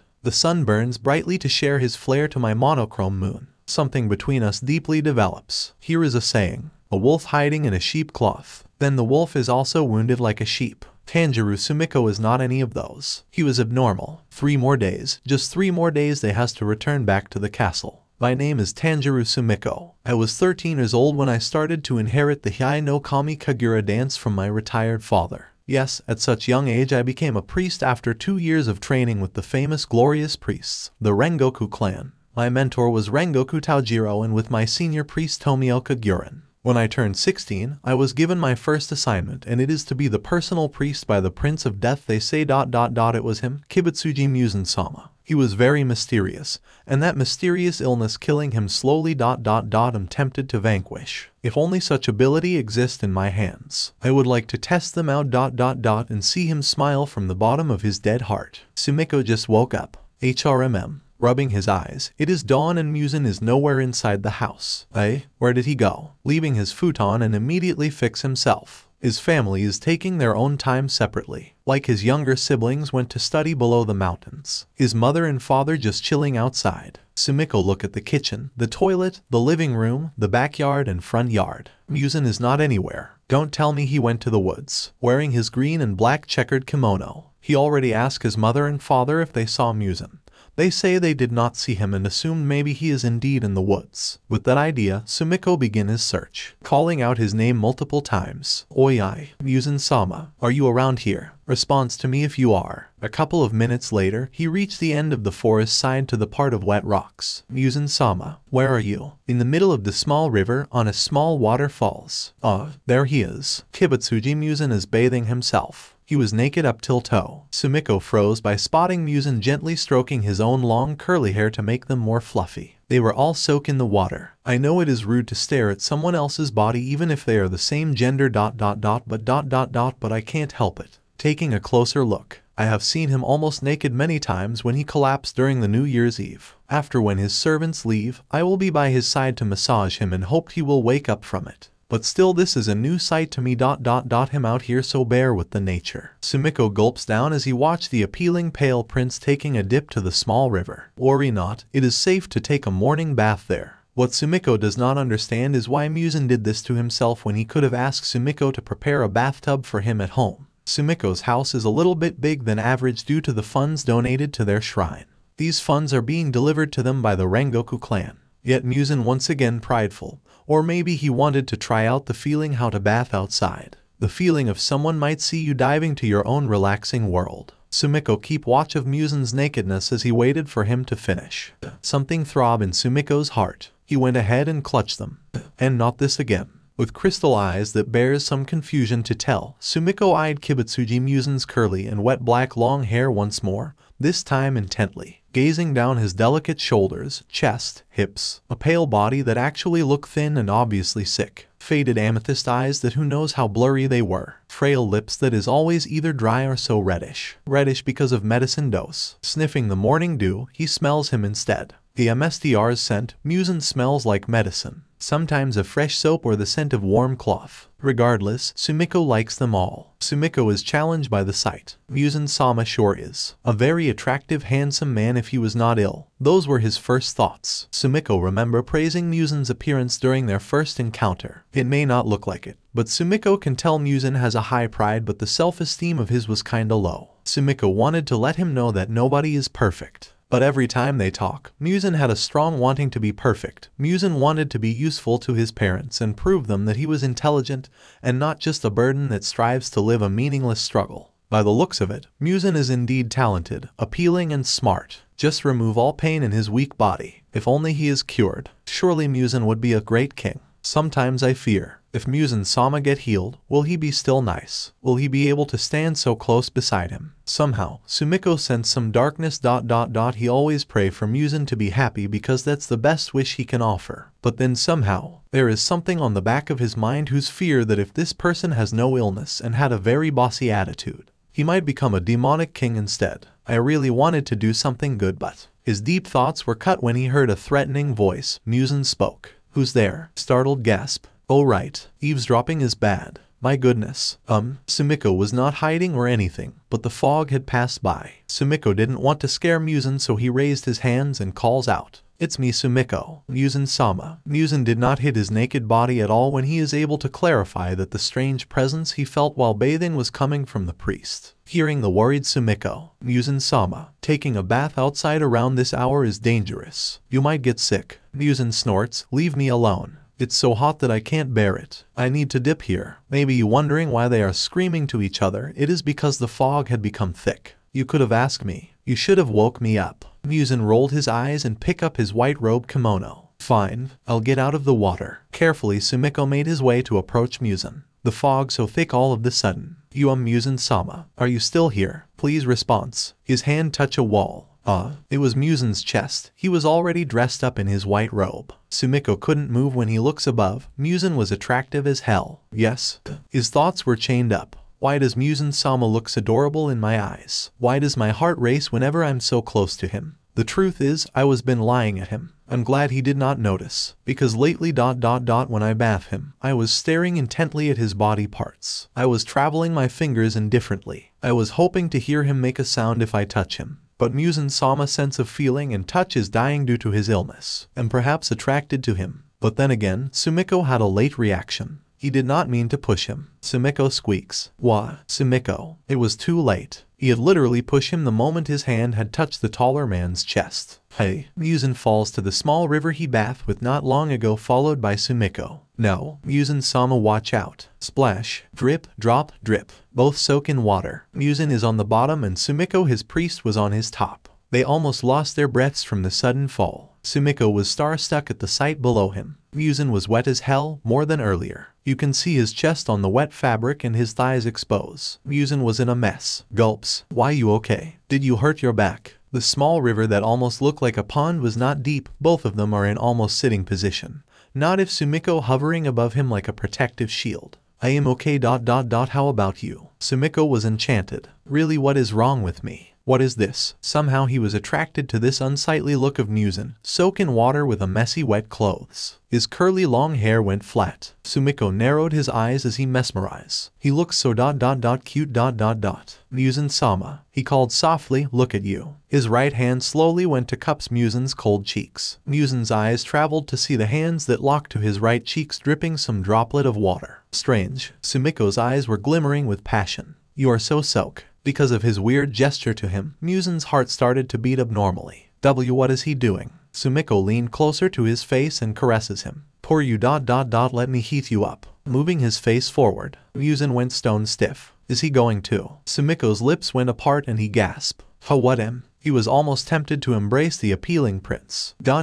Stop. His inner consciousness screamed to stop his decision to harass the weak prince. Hold it. Sumiko's eyes gasps, realizing the horrible thoughts even crossed his mind and made his body move on its own. I am sorry. He pulls away. Muzan's heart still thumping so loud in his ears. He was speechless that his priest would actually attempt to embrace him. Thankfully their lips did not meet. Sumiko stood up, feeling so ashamed of his indecent touch. He bowed. Forgive me, Muzan-sama. I wasn't doing anything. Visible blush in Muzan's cheeks, he breathed on his nose. Small huffs. Muzan admits he was afraid of being attacked like that without his permission. Just help me up. Deciding to ignore the strange behavior his priests have shown. Alright. Careful. Accepting the hands of help, Sumiko pulls Muzan up. Awkward as hell. Miko ... Muzan stared at him. Sumiko is avoiding his face to be seen. Not that he can hide it due to his wide forehead. Clear as day even if there is fog, Muzan sees the embarrassment and shame Sumiko has, probably scolding himself mentally. Clearing his thoughts, he aimed, slowly glancing a little at Muzan. Muzan had visible small red cheeks but pretended to be calm. I don't mind it, okay. Just ... just be yourself, he says. But Sumiko's inner mind sulks. No, I was. Sumiko is eaten by his guilt. I'm a terrible person. Taking advantage of his weak state ... to think of embrace him halfway his fall. Instead of thinking getting soaked like that will make him sick. I was enjoying his drenched sight. I was attracted to do something dirty. After that, Sumiko's mind was floating. Then again Muzan pretended that never even happens at all. I never had felt such emotion residing inside me besides loving my family. Besides respecting my mentor and seniors. A weird sense of importance and wanting is burning in my chest whenever that man is close and weak. I want to take all of his, even his pain and sorrow ... his richer, for good. Another day has passed. Sumiko's mind still occupied of the strange event yesterday. Sitting at the flood with heavy sighing, someone poked his back and he screamed. Getting scolded. Stop shouting like I'm a ghost or something. It was Muzan behind him, pretending to smile. Oh, just you, Muzan-sama. That turned to a cracked up smile. What can I serve you for? Raising an eyebrow at Sumiko's unusual speech pattern, Muzan shakes his head and shoves him a paper with a proud grin. By the way, I made a poem, he said. Sumiko on the other hand is surprised. Why? Muzan looks away, still having the paper in front of Sumiko's face. Sumiko, you told me before I should try writing poem. Feeling embarrassed, Muzan slaps the paper in Sumiko's face while blushing. Smack. Be grateful I heed your advice. Now go ahead and read it before I throw it to trash. Trying to stop Muzan on rubbing the paper on his face. Hold up. Don't be like that. Snatching the paper. Here I will read it now. Taking a deep breath, he read it out loud. Poem. Unknown color totter my bare skin. A big grief of inhale refuses to look at the rising sun. Fear or not to fear, who is the flower in bloom? Who is shed in red? You that speaks the breath of strength. I woe not the future for tomorrow. The precious sunshine that illuminates all. My starlight and my advisor. Well, me no more. Even in the subtle midnight, I yearn to ponder forever and ever. When he finished, he was admiring it. Whoa ... that was deep. A praise in Muzan's ears. He was feeling too proud now. A bit reserved, but he need to hear more of the other opinion badly at his very first poem. So what do you think it means? Crossing his arms, Sumiko realized he needed to critic the prince or else it will feel bias. So he decided to be just honest that he has no right to judge the royal prince's work. I am not onto poetry. I say you are poetic, Muzan-sama ... as expected of royalty. They had the inborn elegance of writing. Muzan frowns and pouts, tapping his fingers while arms are still crossed. He glared down at him. That is not my question. I want you to answer if you get it. Scratching the back of his head without any eye contact. Sumiko knows he had to say something or it will completely ruin Muzan's good mood. Who ... well ... you sound in love here. Peeking at the taller man. Are you in love to someone, Muzan-sama? Quickly Muzan replied with an innocent face. Is it love? Hardly believing. Sumiko stood up and reacted too much. What? Don't tell me you wrote this without any feelings. Not really bothered on Sumiko's overreact, Muzan rolled his eyes and said the obvious. Excuse me, anyone can write poems if they use their heads. Sighing, Sumiko did remember Muzan doesn't give a DMN to commoners. That only applies to those well-educated, Muzan-sama. Muzan's eyes sparks. Really? You mean you can't write a proper poem because your studies were for commoners? It was a clean insult, but there was an obvious tease and full honesty on that comment. Sumiko backs away with his hand clutching his heart. Ouch, do not be so honest, my lord. Feeling so low, Muzan suddenly took his arms. Then try it with me, let me read and judge you. Then pulled him towards the available desk. Here, forced to sit, Muzan grabs a paper and brush. Let me borrow your hands. Getting his right hand captured with bigger hands. Muzan is helping him brush some words at the blank paper on desk. Like this, Badumph. However, Sumiko is heating up. He was staring at Muzan's faded irises. He looked really intelligent from his side view. His fingers are on mine. So ticklish. Sumiko's eyes rapidly scanning Muzan's face, his hand to his speaking lips, his curly locks. He wanted to seize those. I feel hot all of the sudden. But why? Muzan had been moving his mouth. There were words, but Sumiko is a sheep in a wolf clothing. He does not hear a single thing at all. Stopping to move Sumiko's hand, Muzan glanced at him as he noticed his temperature had changed. You okay? Pulling out of his thoughts. What? Muzan sounds concerned, but his face were unreadable. Are you having a fever? Confused, Sumiko asks himself out loud. I do. Muzan shakes his head. Sumiko, so you are not listening to me after my explanation how to write a poem? Narrowing his eyes. You got to be kidding me. You need to be punished. Sensing danger, Sumiko scrabbles at his seat. He punish again. Muzan had an evil smirk. He made his index finger massage his own bitter lips to pinpoint his evil plans. Come to think of it, I forgot to punish you during our boring hobbies talk. I wonder how and what punishment fits you. Widening into an evil smile, Sumiko raised his hands for time froze. He pleaded, don't be sadistic to me, Muzan-sama. Why you are scaring me? Knock, knock. Only for a knock to interrupt their own world. Annoyed, Muzan said so coldly. Who's there? The door was not closed. There is no need to slide them. The priest of flame has arrived. With a very friendly voice he says, it is High Priest Rengoku Tanjiro Kibutsuji-sama. With a formal short bow, Muzan immediately shot him a look to get lost. What do you want? Or busy? Tanjiro already knew he was hated, so he decided to show him his authority as well. He remained at his door spot as he told the spoil prince. My apologies. However, eyeing Sumiko real quick before he faced Muzan. I need to have a personal time with Priest of Fire, your highness. Since you are within our residence, I hope you respect how important for us priests to have a meeting. His voice sounds professional that Muzan twitches. This person, Muzan wants to believe to Sumiko's promise to only look at him. Muzan wanted to be level-headed, so he sighs and finally act like an adult. Very well. Go now, Sumiko. Though there was a small thread on Sumiko's wrist when he was pulled.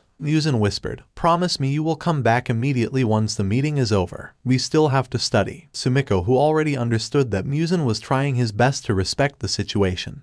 He assured him, but his smile failed. Why, your wish is my command, Muzan-sama. Outside, Tanjiro and Sumiko hide themselves at the backyard. Tanjiro stared at the quiet boy. He was looking shy, even though there shouldn't be such thing to be demure at this meeting session. They usually do this to make sure that their mental state is in focus. Being a priest looks easy, but it isn't. A priest should never be shrouded by dark thoughts. They has to clean their souls. Their mind may continue to sin, but at very least they must not allow it to take over completely. Tanjiro was his mentor when he joined this field. Tanjiro was Sumiko's model and inspiration to keep going.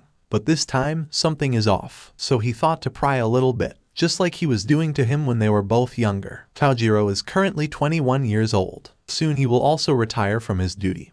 He wanted Sumiko to have the best time of his life before he eventually must abandon those. So he started. You are awfully close to the prince. Sumiko, my boy, you shouldn't forget the boundary of being a priest and a friend. It sounded like he was scolding him. Sumiko simply fidgeted his fingers and he looks above the taller figure. How did you know? For a second, Tanjiro was taken back, but he never showed it in his body language. He instead placed a smile to show him he was not angry or anything. He was just concerned. I always watch over you, Sumiko, my boy. So I know you are not a priest anymore. You are Kibutsuji-sama's friend, right? Tanjiro was good at hiding his presence. To be exact, he and Priest Guren had been stalking Muzan and Sumiko ever since they have arrived. They stopped stalking them halfway when they noticed that the two needed some privacy. So Tanjiro is really surprised that they will bump to them at the lower part of mountains where the two happily strolling the commoner store. Guren said that they shouldn't introduce themselves yet, not until the right time. However, Tanjiro is friendly and curious how Sumiko was transformed by the prince, only to meet a displeased face from the prince. Sumiko is not himself. Sumiko pulled him back to the conversation when he finally confessed his worries. I am sorry. I was truthfully scared of my duty. I mean, I was 16 years old and such huge responsibility was given to me so sudden. I was insecure of my prayer if they work. Observing his boy, he pats his shoulders with confidence. If it's you, Sumiko, my boy, I'm sure they are effective. Though he wanted to dig out some information. Sumiko is acting strange. Tanjiro had a hunch it has something to do with Sumiko's duty. A wild guess, so what did you pray for the prince? Sumiko paused and shook his head.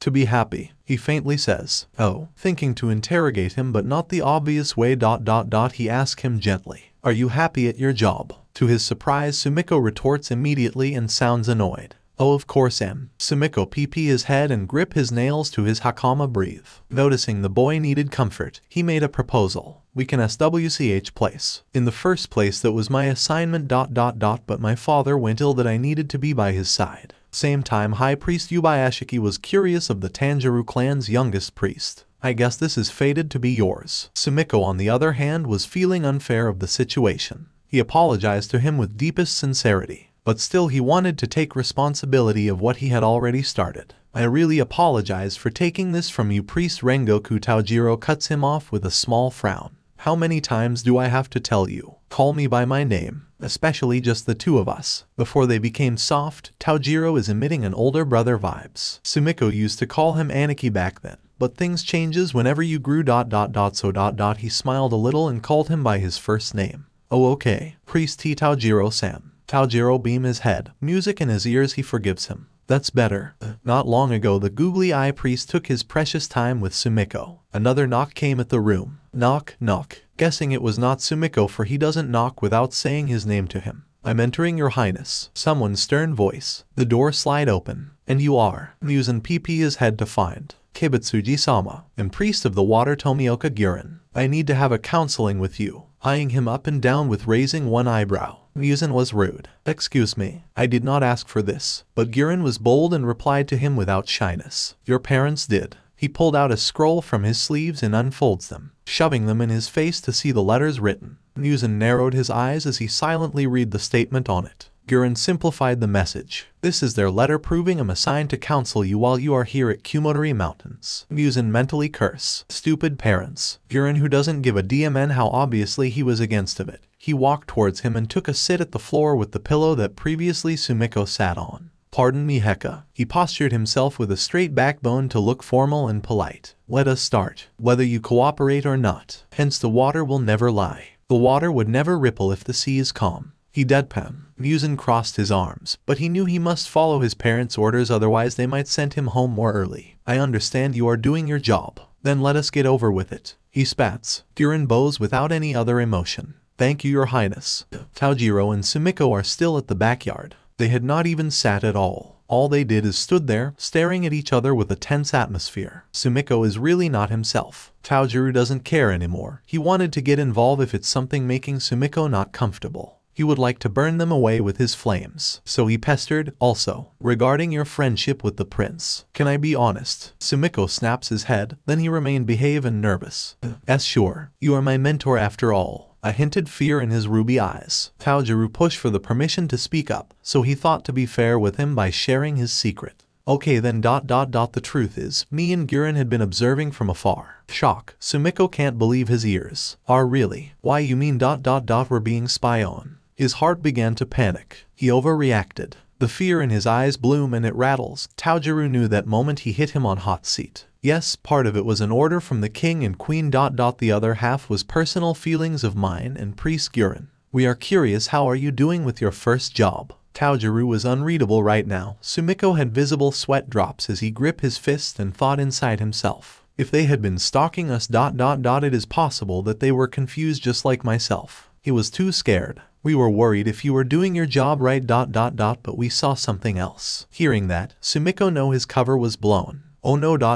He raised me after all. We trained in Fujikase, so Tanjiro-san will definitely notice it. He heard him next, such a worried voice. Sumiko. Are you perhaps about Kibutsuji-sama? Don't say it. Sumiko had shut him up with a desperate yell. Sumiko begged under his fading voice. Please, Tanjiro-san. Don't ever mention it. Otherwise I might succumb to darkness. He whimpers. Tanjiro's heart clutches. He understood that this is a sensitive topic for his boy, that he must slow down. For real, Sumiko. I understand. And sorry about that, Sumiko. But of course he won't give up. Hiding the fact that he isn't gonna let this slide so easily, he gave him back the idle smile that Sumiko trusted. Okay, let us stop there.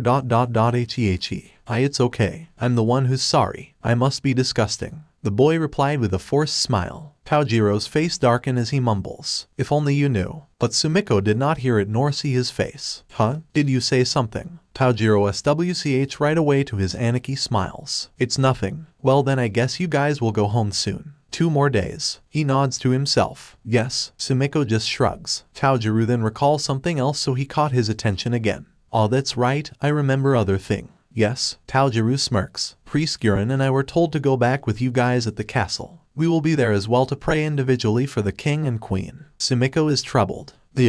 What? Muzan exclaimed. Guren tried to calm him down with uncaring tune as ever. Hecka, I know it is sudden, however it is also the king and queen's command. Guren glanced at the calendar on the wall. He reminded him something important and critical. Especially your birthday is approaching soon. We will be needing more prayer than ever to see if you will make it to your 18th birthday. Bothered, June 3rd is approaching. Muzan had not realized the calendar at all, that he is aging once again. Meaning, the death will approach him once more. My birthday will haunt me again. Muzan breaths under with tension. The unnoticed death flag. Have you heard the bell of dawn? Bet you have not. And yes, it is I, Tanjiro. Sumiko. A Muzan-sama's priest, friend, a best friend, and eventually his. 1 day passed. Sumiko's head were in the clouds. Staring at the bright sky, Guren had stepped out of the house. Sumiko is supposed to clean the front yard, but then he remains still. Guren, who's behind him, he already can tell that Sumiko is not aware of his presence at all. So he walked to him smoothly, without any intention to surprise him. He called out, Sumiko, only for Sumiko to jumps. Turning around, Priest Guren. He had reacted too much that Guren had to scold him. Compose yourself. You are a disgrace if you are not able to control your emotions as a priest. It sounds so cold, but Sumiko was not hurt or anything. In fact, he was embarrassed, and deeply he agreed at his words. Sorry. Noticing he grip at the broomstick, Guren is not sure how to comfort him. He looks stressed, or his thoughts for the junior. Sumiko then remembered something, so he asks him, are you and Muzan-sama done with counseling? Yesterday, I came back, but you guys are still not over. Is it okay now? Guren looks at the household before he responded. He is resting at the moment. Hearing that Muzan is resting, Sumiko was worried. Did his condition? He trailed off. Guren can tell his assumption, so he cleared it to him. It's summer, even though it has been cloudy lately. It is still summer, Sumiko. Oh, Sumiko does remember that Muzan is anemic. Having a worried face, Sumiko thought he must do something. I will prepare him a cold bath then. He was about to run, only Guren says something that can make him stop. Your heart, your mind and soul is owned by the Heka. Will you eventually offer your body? Sumiko slowly turns around with sweat drops and trembling guilty lips. He met the ocean eyes of Tomioka Guren. They harbor no conscience when he says it too straightforward. You are a priest of fire. You should only serve and devote yourself to the Son of God. Sure, we must respect the royalties. But in the end we are not supposed to be owned by them. Silence. Guren pushed him more to the corner. Retrain yourself in Fujikasen Mountains if you no longer see the gods to be worth of service. If you see a human being like Heka is much more important. You are going stray. Sumiko gap his mouth, then he took the courage to defy his concerns. I'm still me, Guren-san. Though he was breaking. It is just that that person doesn't live long. It was not a lie. Guren mused at him. We are the same. We priest uses the breath of elements to be able to bear their souls into us. Their vessels. We has limited lifespan too. Sumiko shakes his head. You are wrong. Remember, we can escape death as long as we quit the ritual before the age of 25 years old. But him. The prince does not have such choice. Sumiko glared with hope. I want him to be happy before he passes away. I want to give him a life that he will never obtain by himself. A sad smile finally embossed to him. Guren's eyes widen. I'm directly related to the Son of God. So if my brightness will let his gloomy moon gain some light. Then I want to share it. Even if it does not last. Even if just in the midnight. Such soft heart Sumiko as always. Guren softens as he appreciate him. Sumiko, you are doing fine. However, this is a double-edged sword for us priest. Guren had a hidden depression that the rest of the priests may not notice. They were also the same as him. Being a priest is not easy, yet Sumiko makes it look easy. Guren had dived himself in the water to be a loyal priest to the gods. By means, they will be kind, wise, and responsible. Yet the sword of this job line is that they must not get too attached to anybody, otherwise they will be tainted. As a vessel, as a temple for gods, their mind, heart, body, and soul must remain absorbed only to the sun and moon. But seeing Sumiko loving everyone in an equal length, Guren feared his future. So he approached him. Sumiko looks at him as he noticed that Guren is not being mean to him anymore. He told him, Sumiko, whatever road you choose, I will support you. Though, please consider to retrain in Fujikasen. I do not want to lose you. Sumiko's heart was touched. He had teary eyes with a happy admiration. Sumiko is always thankful to Tomioka Guren. Thank you for your concern, Guren-san. I feel the same way about you. I do not want you to lose as well. Finally having a bit relief, Sumiko waves at him as he is about to enter their household. See you at launch. Guren just nods and it was his turn to look above the heavens. He prayed, may Sumiko be saved from any danger that will like to pull his legs in the abyss. Please protect him, Kami-sama. Inside, Muzan just woke up when he heard the door slides open. He was rubbing his sleepy eyes. At his side there was medicine on it. His meds. Sumiko, is that you? Was his first word. Sumiko tried not to look at the medicine but he ended up staring at it. The dose increase. Did Guren-san gave him these? Sumiko opens the window to show a bit of sunlight inside. Muzan shivers, finding Muzan shield himself with the sheets. Sorry. He adjusted them with enough light but not too much to expose Muzan. He sat beside his MSDR and checked his temperature. You okay? You don't seem to have a fever though. Sumiko's hands covers his forehead. HNN. Muzan is actually too weak to even glare at his worried face. Swatting Sumiko's hands gently away from his forehead. Muzan changed the topic. I want to have a haircut. Sumiko blinks. Muzan looks at Sumiko's ponytail. Sumiko's hairtail is in the length of his hips. Muzan is curious. How are you able to maintain such length without feeling heavy or hot? Sumiko travel his own fingertips to his long ponytail. Oh, that ... it may not look like it, but my hair is not that thick. Then he travel his hands to Muzan's curly long locks that is not ponytailed at all. His hair is technically in the length of his knees already. Indeed, a haircut is a must. Meanwhile, your hair is thin. Then he went stiff. Oh, I said something insensitive. Of course Muzan's hair will be thin strands ... They were sick after all. Muzan already knows that Sumiko felt bad at his insensitive comment. But he let it slide. Come on, can you cut my hair for me? Even just for a bit. Seeing Muzan is not struggling or being grumpy ... Not even sarcastic nor teasing devil. Sumiko's worries increased. He must be really unwell. Putting an act, alright, let's cut your hair. From a drawer, he took a clipper blade that is considered as scissors at this era. Sumiko also took a tanto display to cut halfway the length of the excessive hair before he fixed them by the clippers. About this length. Then he gently brushed first Muzan's hair. Muzan made a movement to point at the veranda. Let's not put more hair strands at my futon. Let's go to the sunlight. Respecting Muzan's request, Sumiko helps him up and steadily made their way to sit at the veranda. Muzan is just silently watching the peaceful morning as Sumiko playing with his hair. Muzan-sama, after this, I will bath you. I prepare it already actually. Snip, snip. Muzan had a small smile. He had no plans not to be thankful by Sumiko's advanced thinking. Please take care of me then. Cutting Muzan's hair not so short but not too long either. Just medium ones. Muzan did not mind at all. Done. Sumiko felt success. Wow, still good looking my lord. He giggles. Muzan touches his medium-length curly locks and blush. Are really? Nodding? Yep. Then they proceed to the bathroom. A wooden tub. Splash. Oh, I'm sorry. Was it too cold? Right now, Muzan is inside the wooden tub with cold water. It is summer so the cold water has not bothered him. Meanwhile, Sumiko in his white bathrobe in case he gets soaked in process of bathing the prince. Muzan shakes his head as he embraced his own flesh. No, it's just my body sensitive on its own. But I'm not hurt or anything. Continue. He is acting tough as always. He and his pride as a man and a future king ... Hesitant, Sumiko decided to keep going as Muzan wanted to remain strong. Okay, give me your arm. Scrubbing his skin, his hair. Sumiko sniffs his scent. Muzan-sama's body ... is so frail yet ... so precious. Muzan did not notice anything strange at all.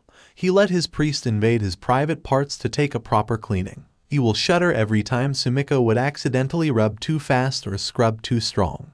Or when the splashing water hits his bones, he will shrink. GHH. Muzan-sama. Keep going. Sumiko is about to be done soon when Muzan finally gains some strength to converse. Say, Priest Sumiko, softly scrubbing Muzan's pale back. Muzan had lonely eyes. He was not ashamed to tell him his feelings regards the counseling with Guren. I don't want to return to the castle. I want to live here. This place is nice and warm. Sumiko did not want to destroy Muzan's hopeful dreams.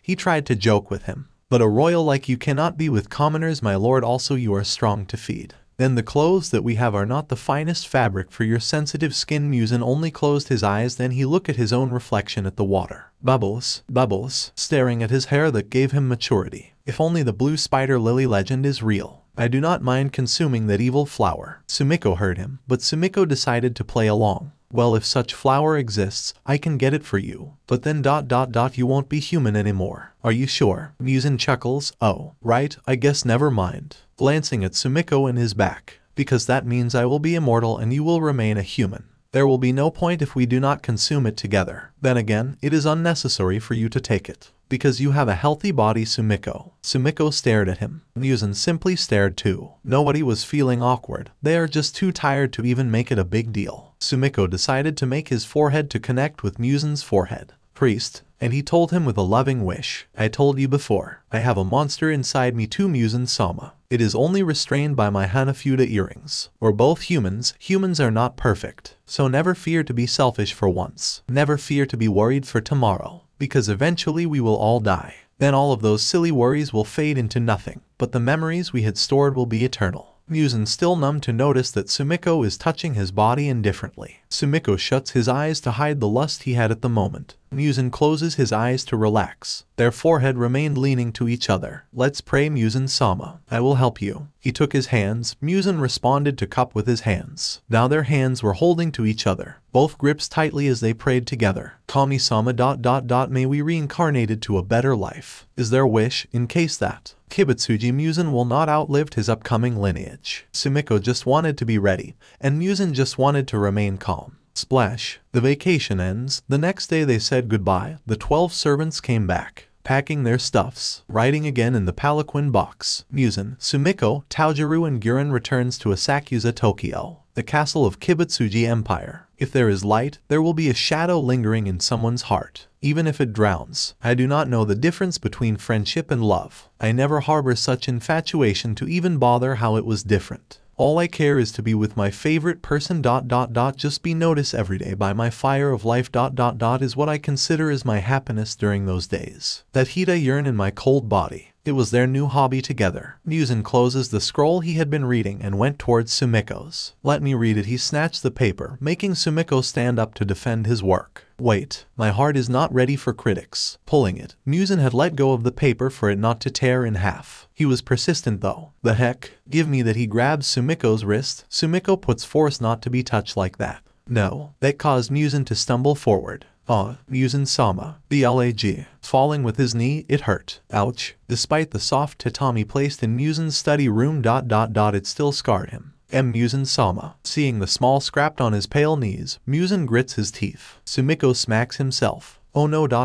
Your knee is bleeding. I'm sorry. I shouldn't have been stubborn. Now look at you. I will get killed. He gulps down. Muzan glared at him irritated. Just simply tell them I collapse or something. Sheesh. Proceeding to completely seat at the tatami floor, Muzan stared at his bleeding right knees. Why, you are not mad at me, even though I'm the reason why you trip. Sumiko says as he stood up, admitting his faults. Not really. I was having a bad footing halfway anyway, says Muzan with a short glance above the ceiling. Sumiko saw the color of Muzan's eyes. They look weakened. Wait ...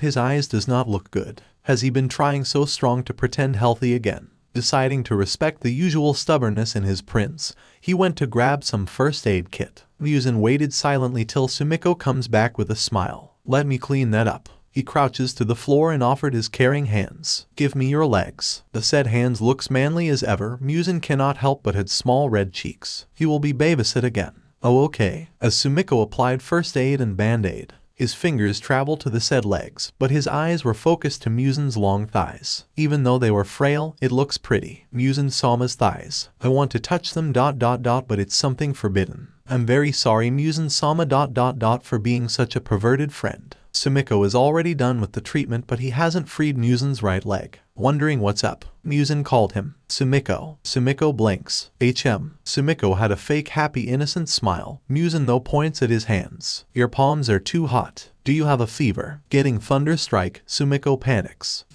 Are really. Mentally smacking himself. Stupid Arnie. Muzan-sama is innocent. He is pure. Do not taint him with you and your lustful longing. Muzan frowns. Sumiko was color red. You okay? Escaping. Sumiko went to the doorway without even helping Muzan to stand up. He even left the first aid kit at the floor. Anyhow, I got to go and pray, haha. Later, the sliding door shuts. Muzan looks at his grounds and found items. He left the poem, carefully using his fragile fingers to lift the heavy paper. Well, for him it is heavy. Let's see. He silently reads the poem in his mind. The vision boomed in his imagination. Poem, pale like the snow, dark hair like the midnight sky, eyes that twinkles and fades by morning. He was the moon the sun needed, someone to share its rays. How monochromatic it would be. If they become one, will it be considered as an eclipse, or is it a new begging of the end? The twilight approaches. The legend of flower prays to bloom forever. Feeling the sense of defeat, Muzan had a funny vein pop and fist. That priest ...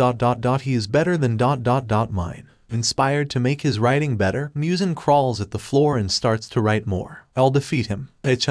Like a competitive child, Muzan made himself busy with it. It was indeed a hobby to kill time. However, he began to take less and less time with me. Ever since Priest of Flame Tanjiro and Priest of Water Guren talks to him and they spend time together. Stuff so-called meeting. It feels like Priest Sumiko is drifting away, almost nearing the end of the month May. Something feels like a heavy stranger. Sumiko is avoiding me ... Why ... Muzan asks himself alone in the castle library. To be true, Sumiko and him has not bond much as it used to. Muzan feels like he was rejected or something. I have to stop this mistreatment. He swears. Getting out of the library, Muzan made his way to his parents' throne. Where is Priest Sumiko? Is their child's demand. Muzan's mother and father looks at each other wondering why their son is upset that the Priest of Fire is not around lately to pray for him. So Muzan's father chuckles and said so lightly, "Oh son, we told him to put some distance to you. Lately you two are awfully close. Focus on your counseling with Priest Guren. We do not want you to be dependent at the Priest of Fire too much. Counseling sessions are important whether you like it or not. We want your mind to be healthy as well." Muzan can smell lies, so he pushed his father to confess the truth by guessing. Who told you that? Visible surprise from his parents, his mother answered him.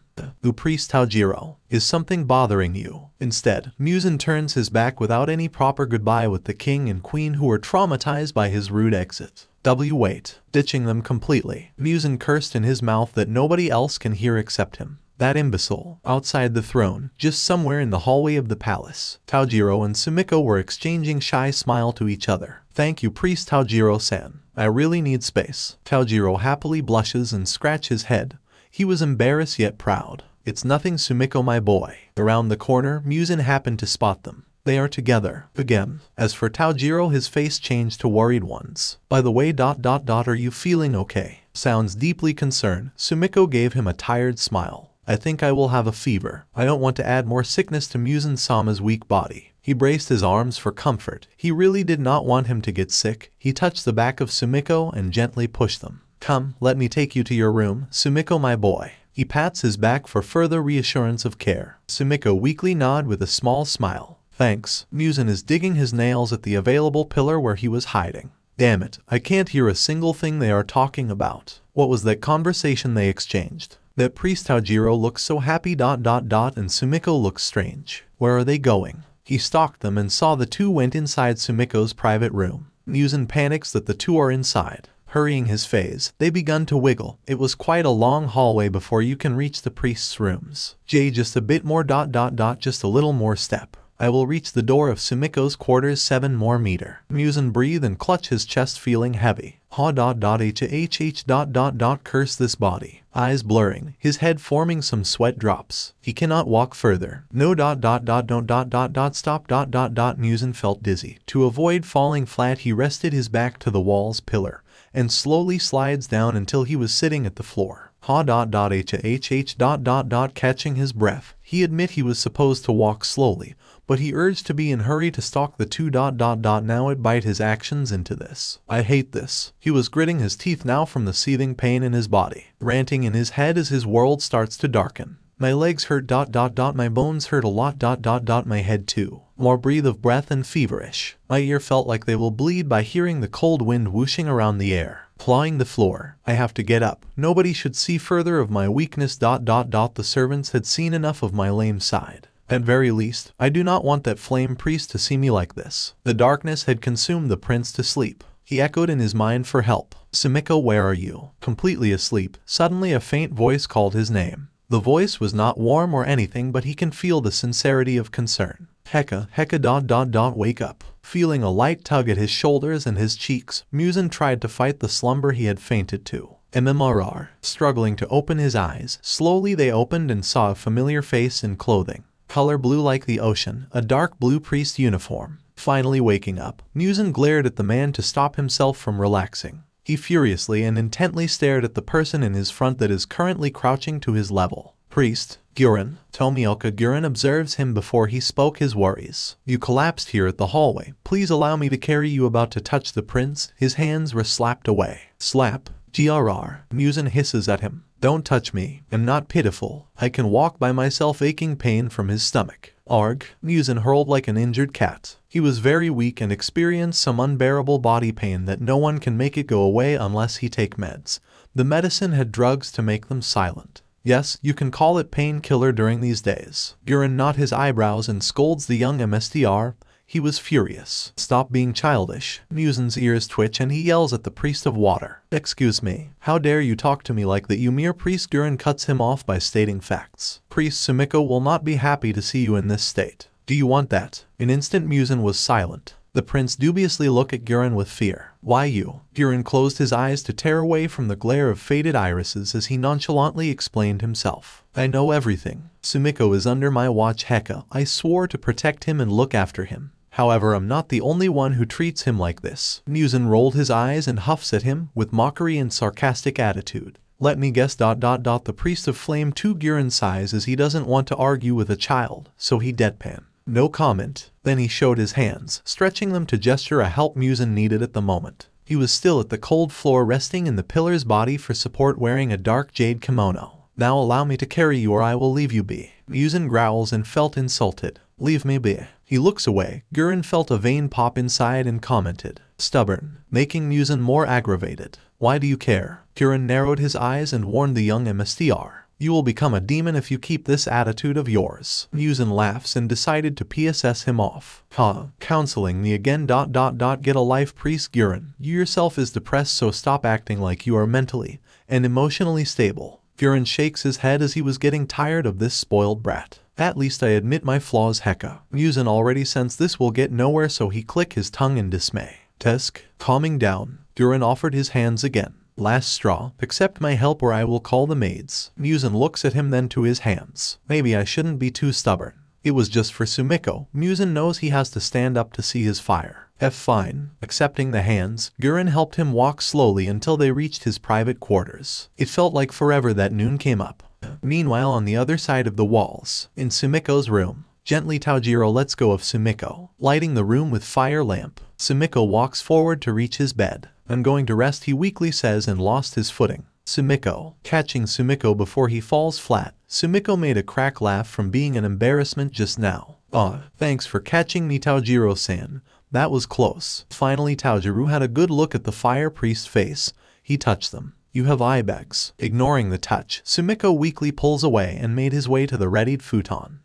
Lately I cannot sleep properly. Even if I pray I just couldn't sleep. Fixing the futon before he completely lies down. Tanjiro had a serious face and he said, Sumiko my boy. You are being tainted. Sumiko stops and gave him a questionable look. What? Tanjiro kept his serious looks that made Sumiko guilty. You have to stop thinking about earthly longing, Sumiko. Not that I'm to speak. But I can't ignore you behaving like this. With a sorrowful look, Sumiko shook his head and bit his lips to judge himself. I'm a burden. Tanjiro snaps out of his serious face and began to panic. No, I mean ... Ever since you became friends with the prince, especially during Kumotori Mountain vacation ... You look tired. Slumping shoulders, Sumiko laid down. I guess I'm tired, Tanjiro-san. I'm tired of pretending to be holy. Closing his eyes, Tanjiro felt uncomfortable. Sumiko. Sumiko smiles a little before they faded. I'm sleepy. Sorry. Witnessing how fast Sumiko fallen asleep, he even heard him do a short sleep talking. Muzan ... Sama ... Tanjiro sat at his futon side and pet his hair with enviousness. Why Sumiko? Why did he capture your torch so easily like that? Sad eyes of forming jealousy. When I was the one who had been with you ... Why him? Tanjiro is hurt. Why him when ... He won't live long. Tomioka Guren and Kibutsuji Muzan has arrived the room. Rest Heka. Gently he helped Muzan sit down and lays him at the comfortable luxurious futon bed. Muzan cleared his throat to growl at Guren uncaring face. I know that already. Now get lost. Pulling the covers, Guren silently sat beside the bed with knees and fists resting on them. He cannot help but to get involved, seeing how the two were close. I got to do something. Speaking, Priest Sumiko is not avoiding you. Muzan shot at him a death glare. I know that too. My parents ordered him to stay away, because of your flame priest words of advice. Angry, Guren replies quickly without feeling offended or anything. There was a reason behind it. That made Muzan curious. His tone of voice and sassy attitude changed to a bit formal. What is it? Guren averted his eyes, but he still told him the truth. Priest Sumiko ...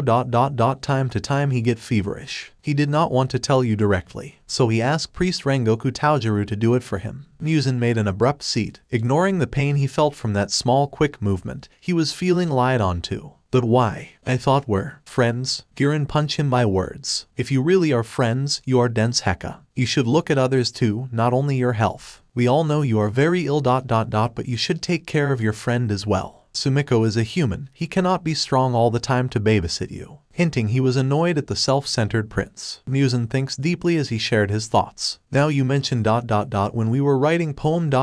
His body temperature does change time to time.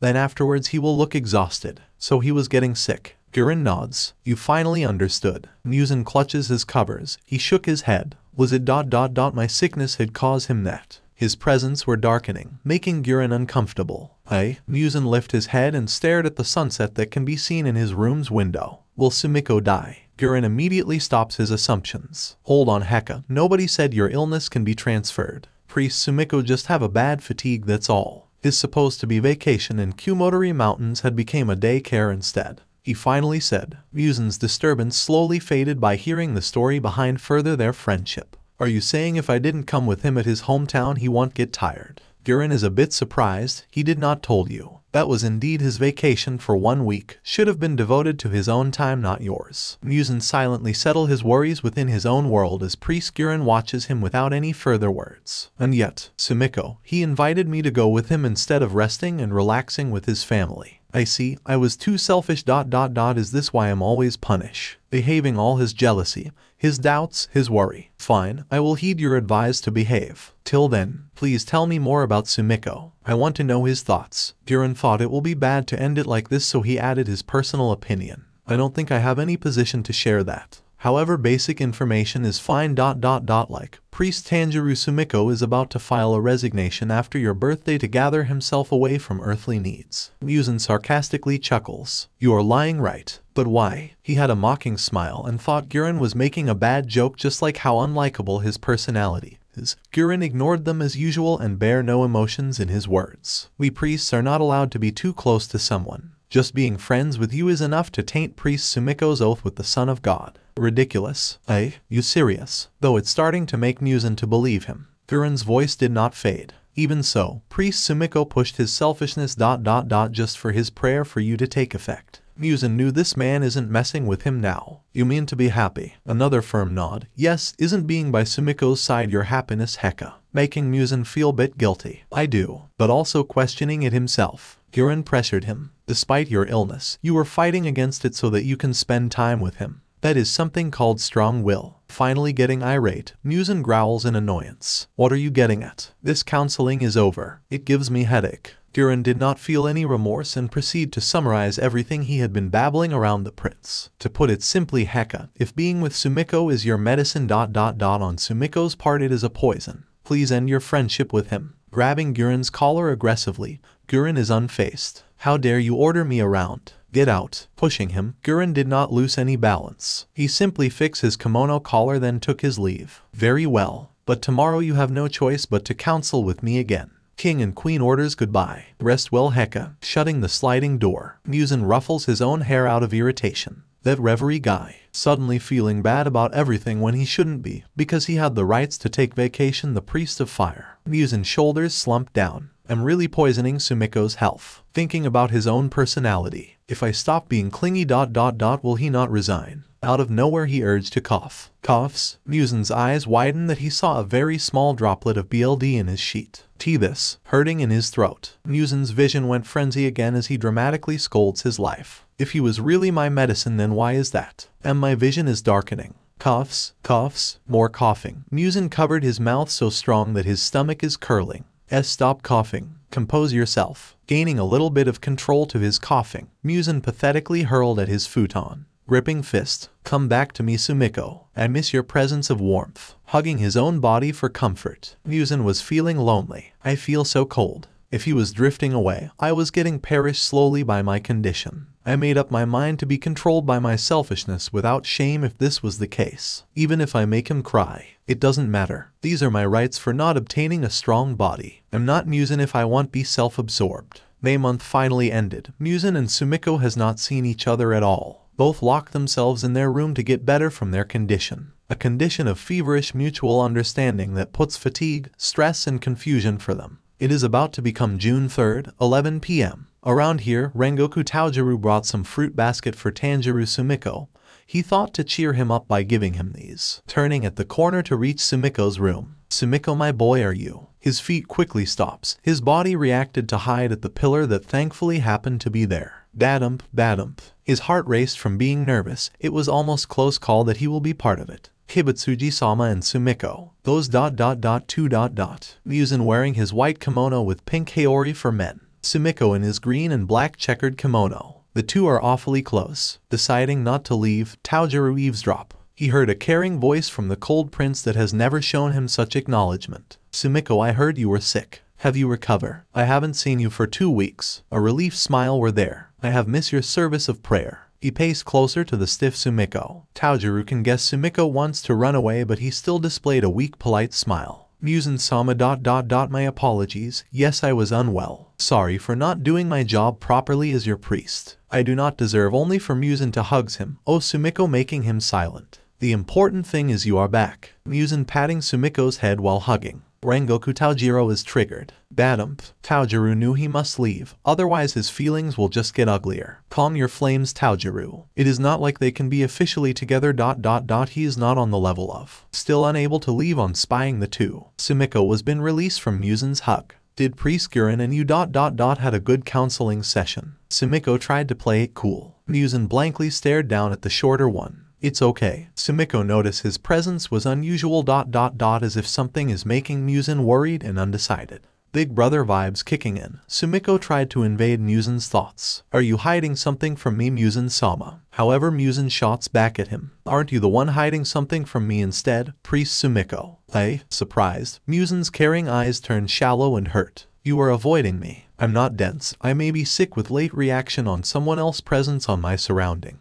But I'm not dumb to read someone's atmosphere they are emitting. He was ranting at him. Sumiko decided to make excuse though. That was not my intention. Muzan however refuses his time to defend himself. Yes you do. You fear that your fever will transfer to me. I get it ... but there is something else behind your actions. I had a feeling you are lying to me. Confess it. Sumiko grit his teeth. The sky color changed. It is now around 12 am, officially June 3rd. Kibutsuji Muzan's birthday has came in session. Sumiko and Muzan glared at each other. It was a very heavy long silence. Then, fine. As Sumiko sighs, Muzan thought he won. Instead, Sumiko took something from his pouches. The Amamori charm with his name on it. The Amamori consists color of red, yellow lettering and green lace. The red is for power. The yellow is for good fortune. The green is for good health. Sumiko happily took Muzan's hands and forced them to be within his palms. Happy 18th birthday, Muzan-sama. You've survived this year. Thank the heavens for your well-being.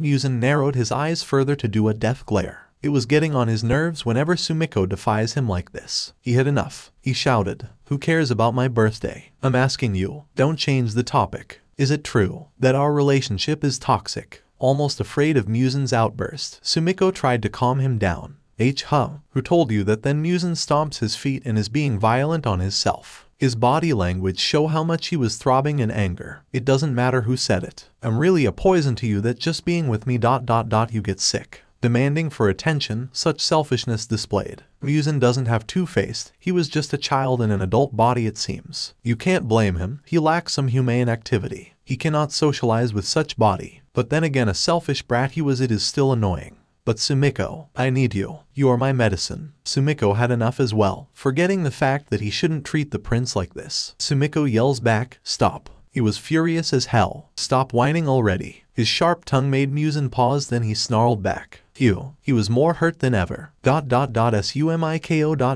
So it was true. You want to leave me after my birthday. Muzan grit his teeth to display the betrayal he felt. He had teary pupils caused by frustration. Arg. Geez. Sumiko scowls as ruffles his own bangs to cool his head off, but he was still angry at the prince. It's not like that. It is just ... I'm on my limit, Muzan-sama. He was tired of it. I cannot act normal in your presence anymore. There was a crack in his voice. Something broken. What do you mean? Or friends, so say it. Muzan feared rejection from the usually composed and kind heart Sumiko. His Sumiko was not smiling. He had that irate face. Muzan was shocked when Sumiko mocks him. Friends? This friends? See the illusion I created, Muzan-sama. Confused. Illusion. Sumiko sarcastically laughs. Ha. Shaking his head. You don't get it. Or was it your illness making your brain lack some functioning? Muzan never knew such side of him, a rude side of his adoring priest of fire. Why are you speaking like that? Then Sumiko confessed it, with the most unbearable sadness he had been consumed to all these months. I have gained ... such impurity in me. I has indecent longing to be with you, Muzan-sama. At first it was normal to see you naked. It was normal to dress you up. It was normal to bath you. However, somewhere along the line, I started seeing things differently. I started seeing a different point of view towards you. Shutting his eyes to take a hold of himself from breaking further. I'm a beast, Muzan-sama, in a sheep cloth. Sumiko sounded like a tri-strong pleading to stop and cut off everything they build. He begged to be released ... He clutched his chest with a very fragile voice. When he opened his eyes they were crystal. Therefore I can no longer be your personal priest. I has to go back to the mountains and be divine again. Only for Muzan dives to catch his lips. MMH. He was embracing the lips. A smooch between the lips of blooming youth. Eyes widen. Sumiko jerks away and rubs his lips. Ugh. Covering them with his defensive arms. Why did you embrace me? He scolds his majesty, who did not even think carefully of his actions. You will get bacteria from me. I haven't bathed yet. Blushing, Kibutsuji Muzan also had a sorrowful look. It looked like Muzan has given up. Slowly he walked closer until he grabbed Sumiko's wrist to behave in place. That is my line. Muzan's pupils were commanding, making Sumiko less struggle. Look, you are never impure to me, Sumiko ... You are the only one who keep a positive view of my life that everyone says that I won't live long. Sumiko froze, Muzan-sama's grip. He noticed that Muzan is actually trembling ... His hands were trying its very best to dominate his wrist into his. Therefore I'm not afraid if you had such virus. I want to make you mine. His hot breath, offer me your fire. Priest Sumiko Tanjiro, let us do it before I go to the afterlife. The ADUMP. No, this is dangerous. Sumiko's ears went hot from such a daring invitation and denied the feelings he had been harboring. Why you mean? And make love? Again, defying Muzan's will, Sumiko had teary eyes of hate. Sumiko is loathing himself. But ... But that is a sin to us, priest. Snapping up his head to scold the taller men more and more, he struggled for his wrist to be released. Especially we are both male. I mean, does your body can even handle? Muzan hushed him by one fingertip. Sumiko gawks. Which do you serve? The gods that you never saw or me that always hear? Little bit the panic Sumiko felt is dying down. He composed himself and sounded authoritative. Muzan-sama ... Do not ever compare yourself to the gods. You might get cursed. Muzan didn't care and pulled his wrist further to get closer to his private space. Stop. The gesture made their hearts thump in vibrations. But I want you, Sumiko. I love you. Don't you want to see more? The other free hands of Muzan traveled to his own chest to stuck the other. Don't you want to expose me? Purposely making his chest to be seen. The prince remembered the incident in the river. He knew Sumiko was attacking him that time, but he let it slide. Stop this. Muzan's invitation is a poison indeed. Burn me to ashes of your sun rays, Sumiko. Sumiko ended up crying. It is no use if he insists this much. Finally Sumiko voiced out ... Okay, you won. To put his true feelings for his beloved prince to reach them. The truth is I I love you Muzan-sama ... even if just for a night, even just once in a full moon. Making his free hand to cup onto Muzan's cheeks in the right side, Muzan felt the strong urge of wanting to bury with them. That was a fact I cannot deny inside me. Muzan silently released his left wrist, allowing him to touch both sides of his cold skin and cheeks. This appealing moonlight. Taint me with your illness ... to your heart's content. His fingertips were invading the curly locks of his tall prince. Sumiko is tiptoeing. Sumiko. Muzan cups his cheeks too. Muzan knelt a little to make their eyes on same level of intent passion. Exchanging loving stares. Heal me priest Sumiko, heal me with your warmth of love. Expose me your darkest longing. He whispered to him. Sumiko chuckles, though he was still hesitant. It will not be pretty. Are you sure? Muzan smiles at him with confidence. Yes, because love you so much Sumiko. I honestly didn't know this feelings were called love. A little bit shy when he shared the truth. See the poem. I wrote it for you. Sumiko red cheeks darkened by Muzan's confession. He too admit his work. See coincidence. My poem was also about you ... Muzan mesmerized the shorter one as he compliments his everything. You see, ever since I first saw you in Heian no Kami Kagura dance ... it was very endearing and precious memory to me. Not even realizing he was dragging the priest to go to hell with him. Let's ignore the boundary ... just the two of us ... on this night. Make me experience things my body couldn't explore. While I still have time. While I still exist, do it. I command you my priest. Stopping to cup each of their cheeks. They proceed to hold hands. Sumiko pulls him to his room behind their backs. If you wish so, Muzan-sama, then let's get inside where nobody will disturb our moment. Entering the priest of fire's private quarters. The two were about to become one beneath the full moon. Tanjiro, who's been quiet at the pillar.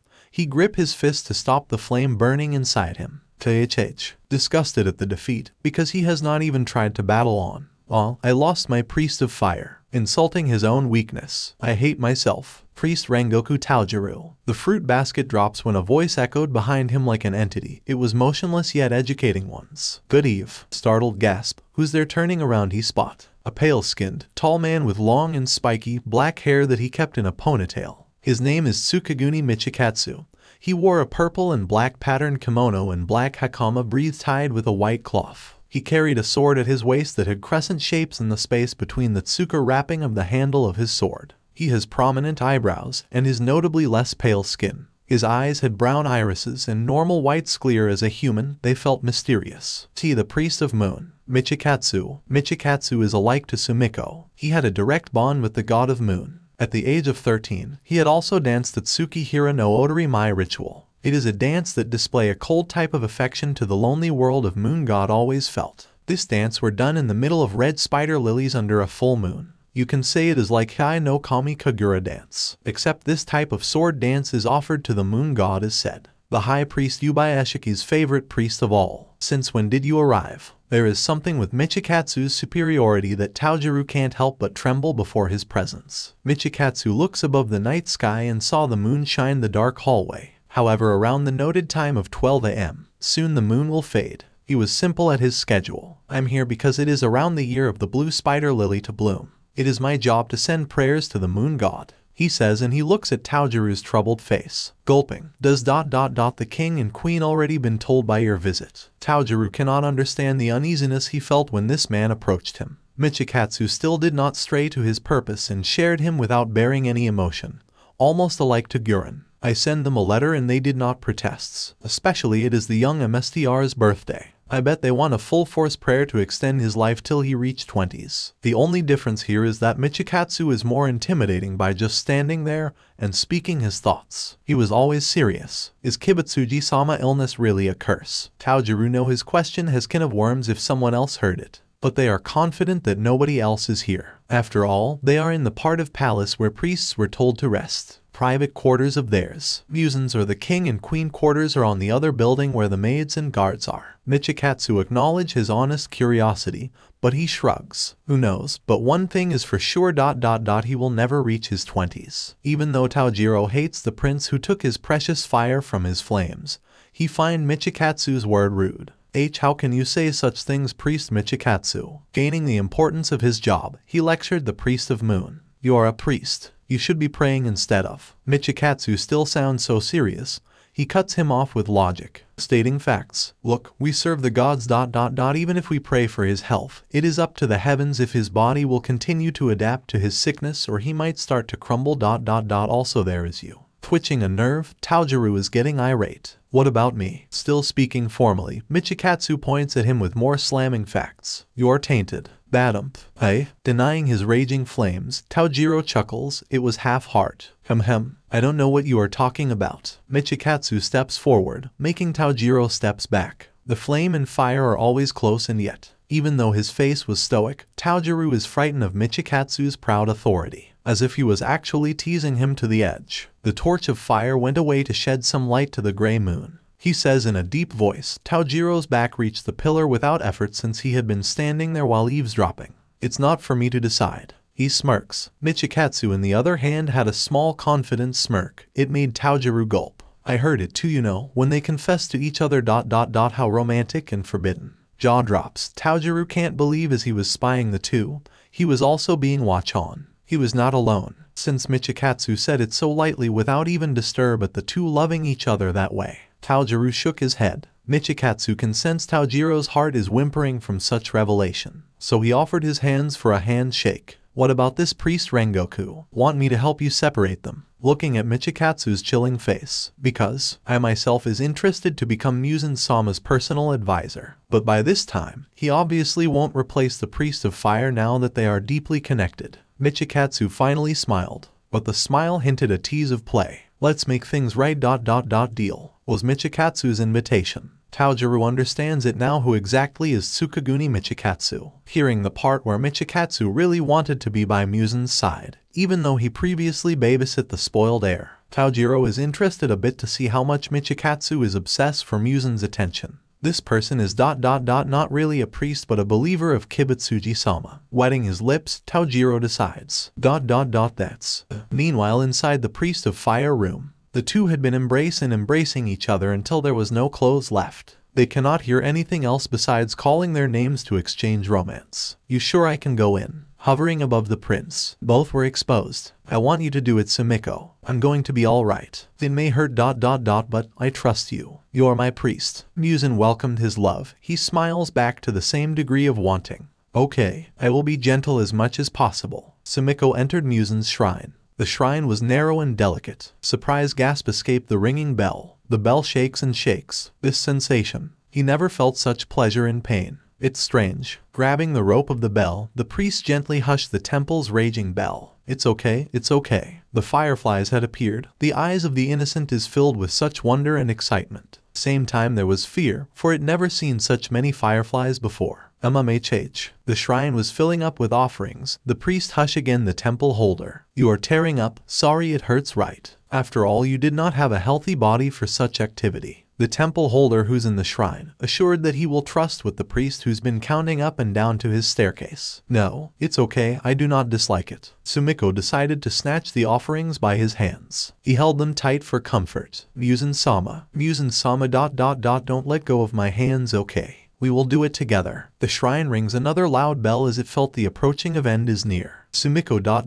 Sumiko. Burn me more inside. I don't care if I broke. Just dance for me. Dance inside me, Sumiko. The fire had lightened up the torches. The hands claps all over again until Muzan collapses at the bed. Despite his frail body, he was able to withstand making love with the fire that will burn his insides, no matter how painful it may move in his skin. Muzan was undeniably happy. I thought we become one. I thought the sun and moon can be in the same day. However, of course, the reality will always tell you who's supposed to appear and who's supposed to disappear. The gray moon had gained some cracks. Month of December coming to an end. That is how long they had been in relationship or doing things behind the curtains of night. It is morning right now and nobody else were at the temple as the two stand still. Muzan holds the hands of Sumiko. He swore to him with a very serious confession for everything they had been through. Sumiko, I'm glad you have captured my heart. I never had been so happy in my life. I want to live forever with you. My everything will be yours. Sumiko gently smiles as he was massaging the other hands to his. Muzan-sama, that is my line. Short giggle of embarrassment. A mere servant like me. Though I'm a priest, but still I'm a commoner. To be by your side and to be loved like this is my happiness too. He grinned. Muzan on the other hand suddenly lost his positivism. He stared to his priest before he kneels before him. Hey, Muzan-sama, to tell him the reality they cannot escape. Muzan sincerely said as he had cold eyes. Forgive me if I will not be here forever. I will be frank. Day by day am feeling closer to death. His voice was not breaking, but the way he said it so mature it made Sumiko dive in to take this conversation as something very important. Yes. Even though I know that, I don't care right now. With an apologetic look, I'm sorry to fall for you. I'm sorry you fall for me. Our time is very limited. Sumiko closed his eyes to try not to tear up from something he didn't really want to point out. Muzan felt a little bad, so he stood up and softly told him, "Don't apologize, that's my line." Then Muzan embraced him. Sumiko whimpers and accepted the embrace from him, tiptoeing. Liquid made its way to his eyelids. Sensing that the sound was not but an attempt to stop on morning already, Muzan pulls away and found him all reddish. "You're crying." Sumiko sniffs as he wipes his eyes from the impending waterfalls. "I am sorry, I got emotional. I'm sorry, Muzan-sama, but while you are still alive I want you to see me mourn for you. For I know once you close your eyes and fall into a sleep. You won't hear and see me anymore." Unable to stop them, Sumiko silently cries. Tears streaming in his cheeks, Muzan's eyes soften and slowly he embraced the smaller figure. Burying his face to his chest, Sumiko sniffing his scent as he sobs. Muzan-sama, hugging back tightly. "I need to man up." Muzan chuckles as he pats his hair and his back. "I don't mind. You are my precious little Sumiko." Sumiko clawed on Muzan's back. He was savoring such moments while it exists. Meanwhile, Muzan is actually very disturbed. He mentally thought as he tried to rub his skin to the other's warming up skin. Or supposed to be, yet. I can't feel his warmth to my flesh. I'm numb again. And his scent, I can only smell half of it. I guess I'm dying because I age again. Muzan may look strong and uncaring, but truthfully he feared death more than anybody else. Muzan cannot help but to blurt out an impossible thinking. He just said it. "If only my time can stop." In response, Sumiko just rubs his face to Muzan's pale chest, soaking his kimono or whatever. Sumiko is still sobbing in his arms without any comment at that wish. Muzan had another dark thoughts. Everything turned positive to negative, that he can't stop to calculate in his mind where his deep thoughts were always there. Always hopeless. Is it really okay to end it like this? No, I don't want to be defeated by this feeble life. I don't care what I give and waste. I just need to live. I don't care if I sell my soul to the demon or become the devil himself. To be with Sumiko and everything else I has not obtained. I refuse to disappear like this. I don't want to die. I don't want to die.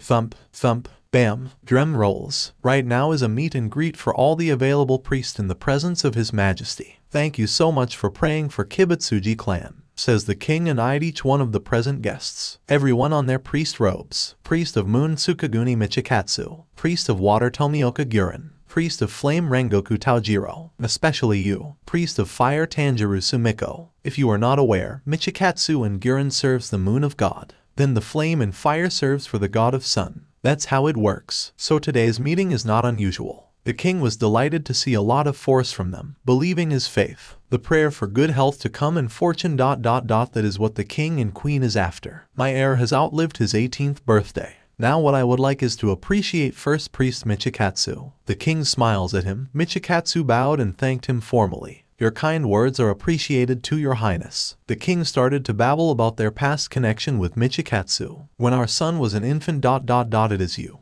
who appeared and prayed for him to open his baby eyes. When we put him to a funeral box, a miracle happened when you prayed to the heavens to bring him back to life. Truly gods existed. How we wish we could have done it earlier." Somehow, the king sounded fake. More like he was just afraid of punishment of curse from heavens but disregarding their traditions. If Muzan was not born like this they won't even rejoice the presence of priests. Coward. They are selfish cowards. I too have enjoyed my services during the young MSTR's growing age those times. Michikatsu have purposely highlighted that since baby as Muzan reached his 12th birthday. He was then replaced by Tanjiro's father, and then after Tanjiro's father it was supposed to be Tanjiro's honor to take over. Instead it was Sumiko. The high priest Yubayashiki, who's a relative of Kibutsuji, has taken an interest to see how the young priest of fire can serve. Guren isn't thinking of anything at all, but he did notice Tanjiro is acting weird. Meanwhile Sumiko looked like his head is floating in the clouds, but his eyes reflected happiness. They are all strange. Guren thoughts. The meeting is just about counseling sessions and what they can have for staying over the castle to keep praying for the king and queen. When the meeting ended, Michikatsu decided to call Sumiko's attention. Priest of Fire. Turning around, Sumiko bows with respect. Yes, Michikatsu simply walked towards him, then had a proper look at his priest outfit. He stared at the red bandana in his wide forehead, then it dropped to his Hanafuda earrings. Sumiko is an innocent fuzzball by the looks, but Michikatsu heard and saw him, and the prince had engaged such an indecent and immoral relationship. Without actually revealing that part, Tsukaguni Michikatsu tells him this. Your fire is very tainted, Priest Sumiko. You do know we must be kept holy until our duty is over. Eyes widen. Sumiko couldn't comprehend where did that wild guess came from. It is almost like this person smelling out his sinful acts. Yeah, my apologies. I has no idea what you are referring to, Priest Tsukaguni. I'm doing my job properly for praying the prince long life. Michikatsu cuts him off by finishing his own sentence. You mean by being more than a priest in the prince's eyes? Sumiko's body trembled at the accusation. Sumiko believes nobody knows or maybe somehow rumors from Maid had spread that plenty of times he and Muzan would go off somewhere then disappear for an hour before they reappear in the castle grounds. Sweat drops. Tsukaguni Michikatsu is the favorite priest of High Priest Yubaeshiki. So Sumiko can smell already he will be tossed somewhere. You were not careful at all, you know. He lowered his voice, making Sumiko frightened of his authority. The prince is still a prince. He doesn't need friends. What he needed is loyal servants. Poking Sumiko's chest. The problem is, as a priest you must only serve fully the sun god, yet you are straying. Sumiko finally spoke up to defend his side. I know what my duty is. It is to make the prince happy. Michikatsu shuts him off. Happy? Yes. Indeed, by offering your body HM. DADUMP. Sumiko gasped and covered his mouth. What are you saying? He tried to keep a lie, but his body language failed to save him. Michikatsu took advantage of it. Priest Sumiko, I order you to go back in Fujikasen Mountain. You are dismissed. Still denying his accusations even though it's true. Sumiko was pathetic. But Priest Kokishibo, what did I do? Playing an innocent victim. Michikatsu insisted the truth to smack him in the face. To surrender the truth before him. You have sinned. Do not make me say further what kind. Sumiko gripped to his hakama, breathed but remained silent as HR gets scolded. To compensate for it, you have to retrain yourself to Fujikasen Mountains. You will end your duty as the prince's personal priest from this day forward. Sumiko didn't like it, so he protested even though he knew it was futile to keep on arguing someone higher than him. Please wait. I do not understand what kind of sin. Michikatsu turned his back and said with a commanding voice, if you really want to stay as the prince's personal priest, just go there as said. Glancing a bit to see Sumiko's protesting face, Michikatsu decided to assure him one thing to make the fire obey. If you pass the 1-year cleansing you will be back on duty. Retrieve the Nichiren priest's sword. I'm not mean or anything. But you can consider this as light punishment. Sumiko finally catch on the conversation. His guts telling him they must have known, since they were awfully close and he cannot deny that reckless closeness to each other every single day. Glaring at the ground. See, could it be ... They all notice my relationship with the prince. That will be shameful to Muzan-sama if his parents find out. Frightened they will be both have a public punishment for having such naughty bonding. Sumiko decided to man up and declared an agreement. Very well, I will accept my punishment. Michikatsu did not smirk or anything, but he did felt triumphant at this. I will go to Fujikasen Mountains. I will retrieve the Nichiren blade.